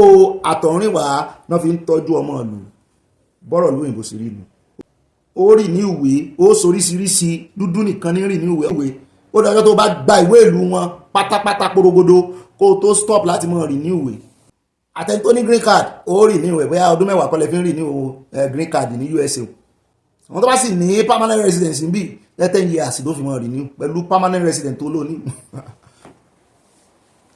àfi kó yá ní pálí ó bá ti ní pálí tó kàn jù pé kò kàn lọ́mọ rí ní pálí rẹ̀ ìyún ò sì pọ̀ owó ìyún ò pọ̀ ó dá ní pápá ìròyìn táwọn mú pọ̀n àwọn àgbà Canada ré kọjá sí USA sọ̀túnṣòsì mọ́ bàbí kan jẹ́ lẹ́ẹ̀kan nínú àkórí ìròyìn láti USA lágbà wọlé sí Canada a fẹ́ padà báyìí sí USA. mo la wá lọ USA New York la ń lọ o níbi tá a ti gbọ́ pé wọ́n ti mú Ọ̀gbẹ́ni Sean Diddy tó fìgbà kan pé orúkọ ara rẹ̀ ní P Diddy ìyẹn Puff Daddy wọ́n ti mú sínú àhámọ́ o wọ́n fẹ̀sùn fífagídí fi àwọn akẹgbẹ́ rẹ̀ ṣaṣẹ́wó tó sì ń gbowó lórí wọn láì jẹ́ kán mọ̀ ó dá lè ṣẹlẹ̀ bá lóun fẹ́ ṣe pool party white pool party ni o àbí red carpet party ni o táwọn akẹgbẹ́ rẹ̀ bá ti wá báyìí táwọn akẹgbẹ́ rẹ̀ bá fi lè wá wọ́n ní nǹkan máa ń ṣe ń bẹ̀ ó kọjá pool party torí bọ́n ṣe múra lọ gan-an anybody lè bẹ́ anybody ń bẹ̀ ni wọ́n láṣìírí ti wá tú àwọn ọlọ́pàá ti ní access sí gbogbo ibi tán rìkọ́ọ̀dù ẹ̀ sí abẹ́ iléeṣẹ́ tó ti ń ṣe bẹ́ẹ̀ náà ní ti ìyàwó rẹ̀ Kazi tí wọ́n fẹ̀sùn kàn pé ó fipá mú ṣe iṣẹ́ aṣẹ́wó pẹ̀lú àwọn kan tó ní kókó jọ ó sì ń fìyà jẹ wọ́n ti rí yẹn lórí fọ́nrán àwa ò lè lò lórí bí ni níbi tó ti ń fi ipá gbá nínú hòtẹ́ẹ̀lì kan tán jọ wà tó já sí o tó ń gbá a mọ́lẹ̀ àtìgbà náà lọ́wọ́ pálábá ẹ̀ ti ṣẹ́gi ṣùgbọ́n bẹ́ẹ̀ bá ti lówó lọ́wọ́ tó sì mọ̀ọ̀yàn tó sì lágbára ní mọ̀ ọ́n pẹ́ kí ìdájọ́ tó ṣiṣẹ́ lórí wọn ṣùgbọ́n wọ́n á ń jọ bí ẹni wípé omi ti tán lẹ́yìn ẹja P Diddy báyìí o látàrí bí àṣírí rẹ̀ ṣe tú láti ìgbà tí Kazi wọ́n ní New York lọ́wọ́ ti bàá bó tilẹ̀ jẹ́ wípé ó fẹ́ sí ara rẹ̀ rìn lọ́bẹ̀ ni o wọ́n ní agbẹjọ́rò rẹ̀ ti gbìyànjú títí ó sa gbogbo ipá rẹ̀ ṣùgbọ́n ipá pin ó gbìyànjú láti bẹ́ẹ̀lì rẹ̀ jáde ṣùgbọ́n ilé ẹjọ́ kọ̀ wọ́n ní tó bá jẹ́ tówó olówó lọ́wọ́ ó sì lágbára pẹ̀lú olówó so gbogbo tán ni o wọ́n ní táwọn bá ṣe mistake túlẹ̀ pé kó mọ̀ tilé jẹ́jọ́ kó mọ̀ wá jẹ́jọ́ láti ilé wọ́n ní ó ti já mọ́ wọn lọ́wọ́ nìyẹn o wọ́n ní ó ti lọ tẹ́ bá ń gbọ́ pé ó ti lọ wọ́n ní ó ní agbára ó sì léèyàn wọ́n ní yóò tẹ bọ́tì débi pé àwọn ò ní rẹ́jọ́ ìṣe bẹ́ẹ̀ náà ni wọ́n ní agbẹjọ́rò rẹ̀ lè bá ìkànnú àwọn jọ́ọ̀jì kan tí wọ́n mọ̀ pé ó lè ràn lọ́wọ́ tí ó fi gba béèlì wọ́n ní yẹn ní rárá òun ò lọ́wọ́ sí pé kó rí ìjẹ́jọ́ rẹ̀ wọ́n sì sọ wọ́n ní yóò lè díẹ̀ o wọ́n ní pẹ̀lú iṣẹ́ ìwádìí tó ń ṣe yìí wọ́n náà lè lo ọdún kan bẹ̀ ṣé yóò wà náà àmọ́ fọ́dún kan ni wọ́n ní wọ́n mọ̀ wọ́n sì ṣe lọ́rọ̀ kan o ẹ̀sìn mọ̀ pé wọ́n fi ẹ̀sùn kan náà kàn wọ́n ló lọ́wọ́ nù kú ìkànnú ẹ̀wò ìyẹ́pẹ́lá wa sọ ọwọ́ gbogbo wọn ni ò mọ̀ tó fi mọ́ àwọn ti Nàìjíríà gan wèrè kan ti ẹ̀wà súdíò mi ń gbà kan nínú wọn àwọn ò ní dárúkọ obìnrin ní orúkọ rẹ̀ báyìí tí n bá dá fún ó bẹ́ẹ̀ jójoojúmọ́ ní ìròyìn mọ́ gbé tó náà ló ń fẹ́ ṣe kinní gbà kan òun náà fẹ́ darapọ̀ mọ́ ẹgbẹ́ olóṣèlú obìnrin pupa ló wá stúdíò mi gbà náà èèyàn kan ló mú wá wọ́n wá fẹ́ ṣe interview gbà náà ṣe interview fún Davido tán ìgbà yẹn Davido ṣe ẹ̀kọ́ èkùrọ̀ alábàákó ẹ̀wà a ṣe dé láti lé ápò ló ṣe ṣẹlẹ̀ ojú ẹ̀ràn tí àwa ń lé Davido lọ́wọ́lọ́wọ́ irọ́ a ṣe dé báyìí ni labá ní kásá ọjọ́ kejì láti dá fún ṣùgbọ́n nígbà tó jẹ́ pé ó kàn pé ó ní òun gba Ìkẹjà axis kọjá o pé òun ti dá ọ̀la fún wa lóòótọ́ ṣùgbọ́n báyìí tí studio bá sílẹ̀ ó ń tẹ̀lé ṣe interview tó ń wo ṣe báyìí o labá ní ó dáa labá ń sáré bọ̀ láti Lẹ́kì lọ́dọ̀ Davido bá a ṣe dé studio àti bá ń bẹ̀ òun wá dáa wọ́n ló wọ tọ́lẹ̀tì ó dáa labá dúró tó ti pẹ́ tó ti wọ tọ́lẹ̀tì ni wọ́n ní yóò ti tóbi 30 minutes làwọn náà bá dúró 15 minutes 20 minutes lọ́wọ́ ní ṣé ìgbà náà ní ṣe látàárọ̀ lábárè kanlẹ̀kùn ló bá pariwo wọn ó sì tan rédíò lẹ̀ nínú fóònù ẹ̀ àbí music ló tan lẹ̀ nínú fóònù ẹ̀ kò sí nǹkan kan tó ṣe inú wa dùn kò mọ́ wà yí kó aná síbí àfẹ́ kéèsì àwọn 30 minutes mo bá yarí pé ẹ wá kí wọ́n ṣe kíní gbogbo ló bá rí pé mo ti pariwo mọ́ ọ́n aṣọ ti wà lẹ́rẹ̀ẹ́ abá tún dúró ó bá ní òun máa jáde ẹlòmíì fẹ́ yàgbẹ́ tí wọ́n nìkan náà ṣe tọ́lẹ̀tì ló wá jáde láàrin 5 minutes ẹ̀rín ló fi pàdé wa ẹmọ́rú àwọn ẹ̀rín burúkú tó máa ń rìn tó bá ti wà lẹ́rẹ̀ẹ́ tán ti mùkúmu tán ti po kẹ́míkà pọ̀ àmọ́ tó fín bóyá tábà ni ó sà jáde láyọ̀ nínú wa dùn pé ó dáa àròpó wá bímọ bí ni bóyá ó wà lébọ̀ lábá ní àwọnú studio ká ṣe ń tá ṣe interview tá fẹ́ ṣe ojú bí 15 minutes lọ ó pẹ́ jù 20 minutes àmọ́ fẹ́ lo 3 hours lórí interview ó sàṣe yánmọ́yánmọ́ ní rẹ́rìn-ín lódìlódì ẹ ti mọ̀ pé lẹ́yìn ó wà lọ́ndà influence nǹkan kan darí ẹ̀ ẹ̀mí kan ti wọnú rẹ̀ ó sàbá tiẹ̀ lọ bẹ́ẹ̀ náà nepa múná ń lọ náà múná dé lansẹ́ǹjì sí generator lansẹ́ǹjì sí padà sí nepa ẹ̀mí fẹ́ bọ́ lọ́jọ́ náà mú rántí mi ò lè gbàgbé tó bá ní lára experience mi ní industry ó nìyẹn ó sábà tiẹ̀ lọ nìtọ́ bá gbọ́n mi pé kémi náà rè tọ̀ mo bá wọnú ibi tó ti jáde o mo bá rí gbogbo kìíní lẹ́búlẹ́bú lẹ̀lẹ̀ pé tá ń gbọ́n fúláwà sí bí ẹ̀rọ ọmọlà ń bí ni irú ṣé ìṣe láfún rèé àmọ́lá aláfún ni mo rí lẹ̀ yìí mo bá pè kan náà mọ̀ mi pé wá kí ni gbogbo ilé ìsìn kí iṣẹ́ kan ẹkùn powder ní ṣe girlfriend yẹ torí ìyún náà wọ́n jí girlfriend gbé wá sí studio tí ó sì studio lálẹ́ tí ò ní jẹ́ àmọ́ kó ń sun studio yóò mọ̀ pààrọ̀ ìgbà tá a bá sì mọ̀ náà yóò lòun ṣe night òun rìkọ́dù èèyàn kan ìmọ̀ ọ́n dọ́gbọ́n gbé girlfriend yẹ wá ibi tá a ti mọ̀ ọ́n múnú bóyá kíyàn gbàgbé ẹríǹgì sí inú tọ́lẹ́ẹ̀tì tàbí àṣà mọ̀ pé sáyìn ó wà pé ó gbé èèyàn sùn ìgbólóso girlfriend yẹ ni o ṣé girlfriend ẹ ló kun powder sí mi ò láìkẹ́ náà báwo ló ní ṣe báyìí gbogbo celebrity tó ṣẹ̀ jáde gbogbo ẹ̀ náà ló máa rí ó ní ọ̀gá mi ẹ má gọ̀ra yín o ó ní ẹ má fi sí mú o mo ní kí ni kẹ bá mọ̀ pé ọwọ́ àwọn celebrity yín ò mọ́ o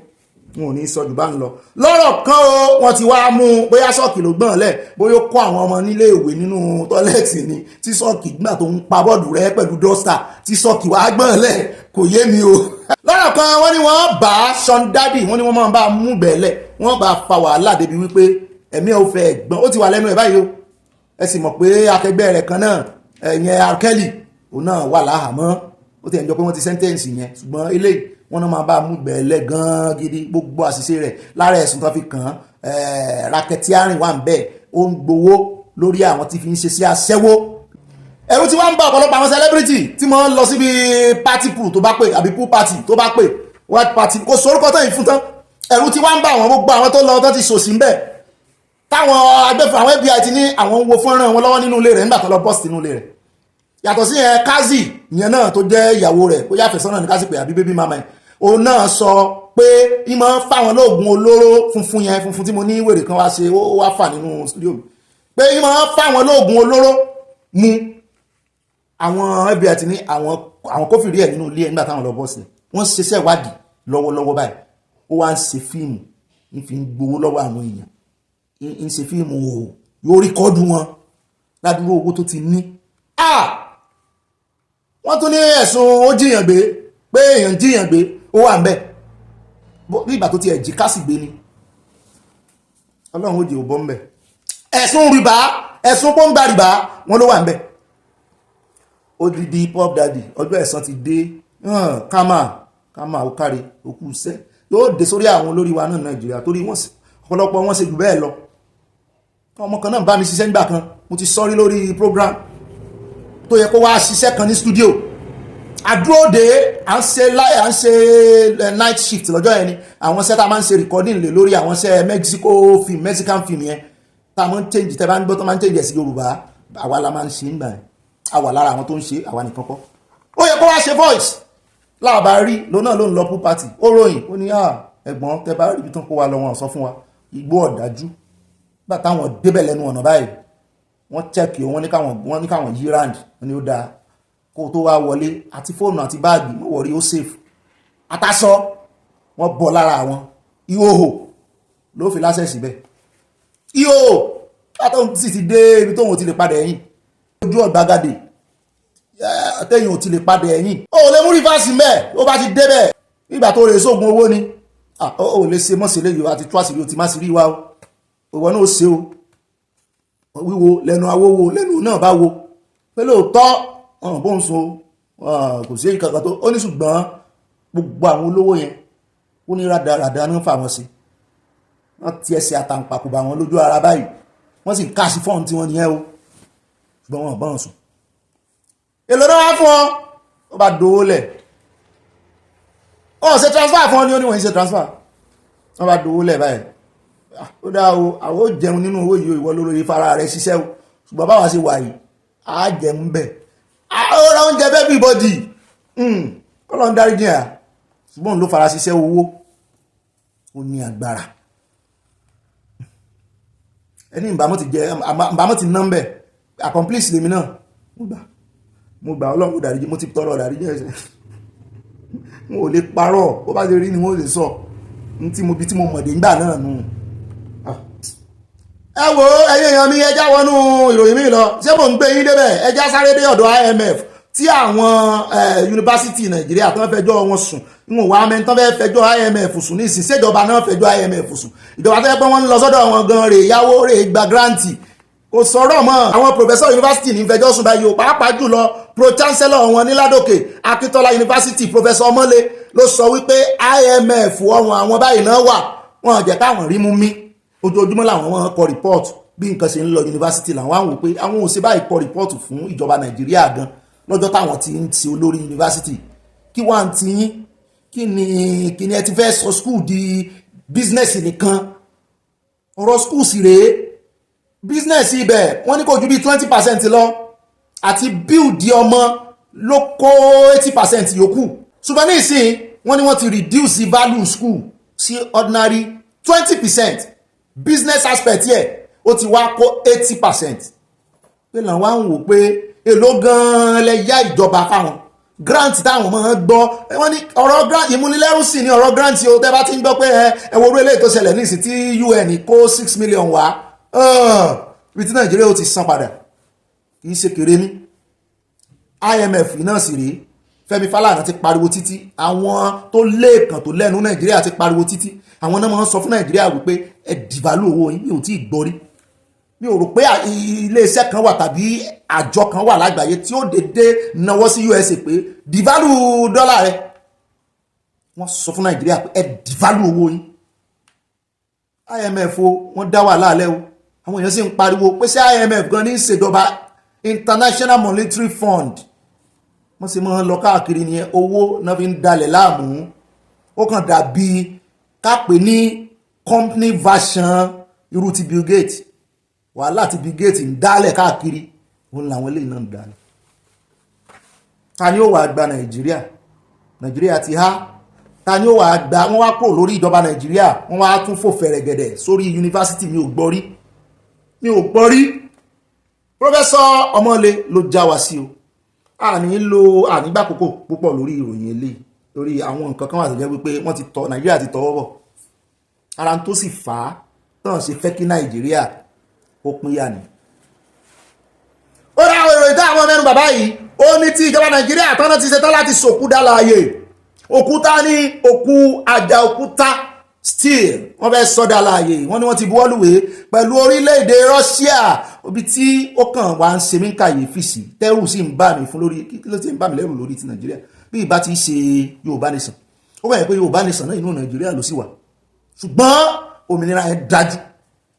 ẹ sá ti gbọ́ nínú ìròyìn lérèfé táwọn Haúsá gan sọ wípé kàn jẹ́ kí Ìgbò máa lọ ó ti dójú ẹ̀ fẹ́ everybody ṣùgbọ́n bọ́lọ́run ó ṣe tú ó kù sọ́wọ́ Ọlọ́run ṣùgbọ́n bọ́lọ́run ó ṣe tú àwọn ìná ni ó lò tán fi kọjú ìjà síra wọn táwọn ó fi ráyè lọ mo máa ń sọ ẹ rántí pé Ọ̀gbẹ́ni Bobby sì máa ń sọ o yóò sojú gbogbo wa kò ní sẹ́yìn wa láti Ọlọ́run Èdùmàrè irin Nàìjíríà tá a sì ń sọ ìtàn produce láti inú Àjàòkúta irin gidi Nàìjíríà ní ojúlówó orin Ọlọ́run fún wa ní nǹkan ṣùgbọ́n ẹ wá wo adúrú ìjọba tó ti ń lọ tó ti ń bọ̀ Ọbásanjọ́ ṣe tiẹ̀ Jonathan ṣe Yar'Adua ṣe nígbà tó wà láyé gbogbo wọ́n ń ṣe lọ wọ́n ń ṣe bọ̀ wọ́n rójútùú sí Àjàòkúta wọ́n sì kówó jẹ ebi láìpẹ́ yìí ni nígbà tí kíjọba Tinubu tó bẹ̀rẹ̀ yìí àbí lẹ́yìn ìgbà tó bẹ̀rẹ̀ ìtàn kò tiẹ̀ tí ìkóṣù mẹ́ta nìkan nú àwọn sínétọ̀ obìnrin tápàbí ó pè lórúkọ Natasha àbí kí ló Natasha náà ni tó wá láti Kogi constituency ẹ̀ ní abẹ́ constituency l'Àjàòkúta wà lọ́nà rìnrìn àjò lọ́bẹ̀ ó ní wọ́n sì gba salary millions of naira náà san ní salary fáwọn òṣìṣẹ́ ṣùgbọ́n nígbà tó ń wò débẹ̀ ó lóun ò bẹ́ èèyàn mẹ́jọ ń bẹ̀ ó ní tó bá kà á bóyá àwọn ọlọ́dẹ tí ń fẹsẹ̀ gbálẹ̀ kiri pé òun àtó èèyàn mẹ́jọ gbogbo ẹ̀ wá dá páro ó dá páro kò sí èèyàn bẹ́ẹ̀ kò síṣẹ́ kankan kò sí activity kankan lòun wá padà sí house pé bó ló ṣe jẹ́ ẹ sì ń approve iye báyìí fún Àjàòkúta àwọn wo ní ṣiṣẹ́ ń bẹ̀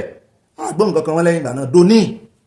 bóyá lẹ́nu tiẹ̀ ní o bóyá ti sọ fún kó panumọ́ ní o bóyá lẹ́nu senate àgbọ̀n nǹkan kan mọ́ doni àfi eléyìí tá a tún gbọ́ báyìí pé wọ́n buwọ́lùwé àwọn àwòrán yóò ṣe lábẹ́ ìṣèjọba ààrẹ Tinubu àwọn Russia náà buwọ́lùwé pẹ̀lú mínísítà fún steel ló lọ Russia pẹ̀lú àwọn asọ̀mọ̀gbé rẹ̀ ó gbé ìgbìmọ̀ kan dìde wọ́n jọ lọ Russia wọ́n buwọ́lùwé meanwhile Russia náà ti wá yẹ̀wò ẹjẹ́rìí àwọn èèyàn wà wò pé ṣé ìṣègùdẹ lẹ́fẹ́ gbé láwọn lọ́wọ́ wọ́n ti wá yẹ̀wò ńgbà ti covid ayé ta ni covid ṣẹlẹ̀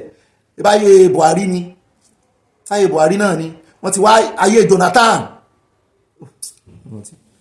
wọ́n ti wá yẹ̀wò ṣùgbọ́n covid yẹn ló wá dá wàhálà lẹ̀ before covid yẹn náà wá yẹ̀wò wọ́n wá yẹ Ajaokuta wò pé ṣé yóò ṣeé ṣe kọ́ ọmọ rẹ̀ kọwọ́ bọ gúdẹ àṣẹyìnwá àṣẹyìn bọ̀ èyí tí ò ṣeé ṣe ńgbà náà òun ló wá fẹ́ ṣe é ṣe ń sìn Ọlọ́run àmọ́ wò ṣùgbọ́n irin Nàìjíríà wà nù irin tó dáa jù ní àgbáyé gẹ́gẹ́ bá a ṣe gbọ́ ó dáa o gbogbo ìròyìn kan tá à ń gbọ́ lórí ti kíní lórí ti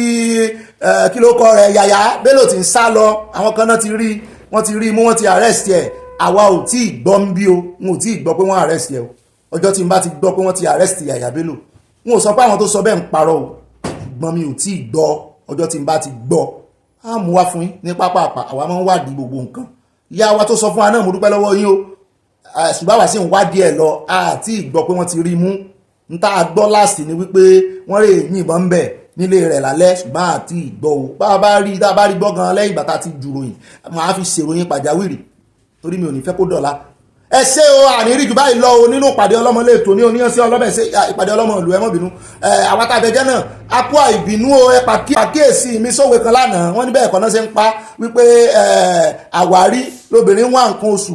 bí àwọn ìyá tiwa ṣe máa ń pa lọ́dọ̀ tiwa nù wò mọ́ mi gangan wọ́n máa ń pa ń ṣejú mi n ò sí owó ẹ̀yin lẹ́kàn wọ́n rò pé wọ́n ń wé wọ́n ń wé kọ́ oríṣiríṣi èèyàn lọ́lọ́run fún lọ́gbọ́n gbogbo òwe tẹ̀sí ń wò ìkì iṣẹ́ èèyàn kan ló pa ọlọ́run afẹ́fẹ́ ọgbọ́n máa ń fẹ́ kiri ni ọlọ́run ló mọ tó ṣẹlẹ̀ lákàtà ẹni tó sọ wípé àwárí lobìnrin wà nǹkan oṣù bóyá ẹ mọ̀ pé bóbìnrin ò bá tètè rí nǹkan oṣù rẹ̀ yóò mọ sákìjokíjo yóò mọ bẹ̀rù ni nítorí ẹ̀ ni wọ́n ṣe fi pààyàn ó lọ ń bẹ̀rù kì í ṣe pé mò ń rorí n ò sì ṣe mistake wọ́n wá jọ bẹ́ẹ̀ ni pé mistake mi lẹ̀ ń wá kiri nísìnyí o àbí anyway ẹ̀yin náà ni mo ní kẹ́ ẹ máa pàkíyèsí ibi sí ṣùgbọ́n ẹ̀yin náà máa ṣiṣẹ́ ìwádìí wọ́n mọ́ dàbí ẹni pé bóyá ṣe lẹ̀ ń tẹ́tí lẹ̀ pé yóò tún ṣe mistake o ẹ̀jẹ̀ àpàkíyèsí rẹ̀ sí inú mi inú bẹ̀ ṣe ń pàkíyèsí mi sí o ṣùgbọ́n àwárí lobìnrin wà nǹkan ọbẹ̀ mo mọ̀ yẹn dáadáa wọ́n máa pa ṣùgbọ́n eléyìí tí wọ́n máa pa ń ṣàkání mi ju tí mo máa gbọ́ láti kékeré ní àwárí lobìnrin wà nǹkan oṣù mo sì tún ti bi àwọn ọmọ mi wọ́n ní báwọn ṣe máa pa nù wọ́n náà máa ń sọ pé ọbẹ̀ náà ó bá dàbí òwe kan tó máa ń sọ wípé àyìmọ́ ìpọlọ́kà wọ́n máa tún sọ pé àyìmọ́ ìpọlọ́kọ̀ àwọn méjèèjì náà ni máa ń yí kíní mọ́ra pọ́lọ́kọ̀ ọlọ́kà bá ń yí kíní mo ti ṣàlàyé lórí bí yóò máa fà mọ́ra ni èèyàn kọ́kọ́ ní ló pa gbogbo òwe tá à ń kọ àwọn ó ń lọ káàkiri ni wọ́n jókòó síbì kan dúró pé báyìí láà ṣe pa ẹyọ kan náà láà pa ọgbọ́n máa ń fẹ́ ni a ní àyìmọ́ ìpọlọ́kọ̀ ẹni tó bá ń wa mọ́tò náà ní máa ń yí sí àrìn báyìí bẹ́ẹ̀ sì ni ẹni tó ń fa ọkà mọ́ra náà máa ń fà mọ́ra ni tí ó máa yí orógùn yẹn mọ́. àìmọye ọlọ́kọ̀ táyì mọ́ máa ń pa níbi tí ti ń yí ọwọ́ ọkọ̀ káàkiri àìmọye ọlọ́kọ̀ tí wọ́n lásídẹ́ǹtì pẹ̀lú bí ṣe ń yí ọwọ́ ọkọ̀. òwe ìtumọ̀ ẹ̀ náà sì lọ ìtumọ̀ ẹ̀ náà ó pín yẹ́lẹyẹ̀lẹ òwe ẹyọ kan ó lè bá ìtumọ̀ oríṣiríṣi lọ inú mi dùn bẹ́ẹ̀ ṣe ń pàkíyèsí mi sí o ṣùgbọ́n ẹ kọ́kọ́ wọn ṣiṣẹ́ ìwádìí náà ká má wà confused ó lówe kan náà ta pa lọ́jọ́ sí àwọn èèyàn ní bí wọ́n ṣe pa gan pé mi ni mo correct alẹ́ mi ní oríṣiríṣi version òwe ló wà ẹ wọ́n jà confuse ara wa o kọ́ mọ́ di house of commotion torí oríṣiríṣi òwe ó lọ gbọ̀nàgbọ̀nà ni òwe náà bá sì ti lọ ta pa ìkan náà ni mo ṣe mistake lé lórí mo sì gbà ṣùgbọ́n Ọlọ́run tún fún mi lọ́gbọ́n tí mo tún fi ní ó lọ náà ìpé láìkó ẹ̀kìrì kò sẹ́ni tó lè fawọ́ ẹ̀ṣẹ̀ gbẹ̀dún tèmi ní láìkó ẹ̀kìrì kò sẹ́ni tó lè fawọ́ ẹ̀ṣẹ̀ bẹ̀ awọ ẹran wo lẹ lè fi ṣe bẹ̀ láìkú kì í ṣẹ̀kìrì nìkan gbogbo ẹran ni ẹ lè fi ṣe bẹ̀ láìkú nígbà téèyàn ò ní jẹ́mẹ́jẹ́ ó kọ́kọ́ pa ẹran náà ń kó o mọ́ pa gan kó o jù nú ọbẹ̀ bẹ́ẹ̀ bó bá ti dé nú ọbẹ̀ yóò kú láìkú gbogbo ẹran kò sẹ́ni tó lè fawọ́ ẹ̀ṣẹ̀ anything àwọn àwọn ilé ìṣe lọ ṣé mo fẹ́ ilé bẹ́ẹ̀ ẹ bá ń júwe ọ̀nà fáwọn tí ò tí ì mọ̀ wá ẹ bá ń fi júwe ọ̀nà fáwọn tí ò tí ì mọ̀ wá tí ò tí ì mọ̀ wá rí ẹ bá ń sẹ́ǹdì ẹ̀ sí ẹ́ gbogbo ẹ̀yin tẹ́ wá ń bá wa sẹ́ǹdì ẹ̀ ṣe rí ọwọ́ tẹ́ fi ń tẹ ṣíà yẹn ẹ rí gbogbo pákéjì nǹkan rere tọ́lọ́run ti pákéjì lẹ̀ fún ẹ rí bí Ọlọ́run ó ṣe máa rán àwọn èèyàn sí tán máa sẹ́ǹdì ẹ̀ sí ọlọ́run ó ṣe yín lóore o oore lẹ́ ń ṣe mí o mo dúpẹ́ lọ́wọ́ yín o ọlọ́run ó ṣe gbogbo wa lóore mo wà ní wáyé tí ẹ̀ níwèé mi náà ti ẹ à ní rí dubai lọ nínú ìpàdé ọlọ́mọlú ti tòní ẹ já fi pàdé sínú tọ́lá láti ọlọ́run Èdùmàrè ire láti fi pàdé ara wa ẹ bá ń pín kó kálé kó kákó ibà rí náà ni o ibà gbọ́n débẹ̀ ibà yànnàná ibà sanjó abẹ́ ń kó ibà yí mi síbi yí mi sọ́hùn ẹ lè rí ẹ lè dì mú mọ́ síbi kan àmọ́ ẹ yíra wa ni poro sí poro woro sí woro ibà gbé wọn débẹ̀ ibà yànnàná ibà dẹ́rìn pòṣónú ibà pàrònú rẹ ibà gbáǹkọ́gbì ibà kéde fún Yorùbá nation bánà tẹ́ ń wò yẹn ẹ mọ́ gbàgbé gbogbo àkọlé rẹ̀ ló wà ń bẹ̀ o rally tó fẹ́ ṣẹlẹ̀ lórílẹ̀‐èdè UK ẹ fi sọ́kàn ìrànlọ́wọ́ tẹ́ ẹ bá lè ṣe pátápátá ẹ pé nọ́mbà tó wà lórí ibẹ̀ bàbá wa prophet Ológunlolúwa ọ̀nà ràn mí iṣẹ́ o mo jẹ́ o á fi rè pàdé lọ́la ó ti fẹ́ mọ́ long ó dìgbà kan náà bye bye.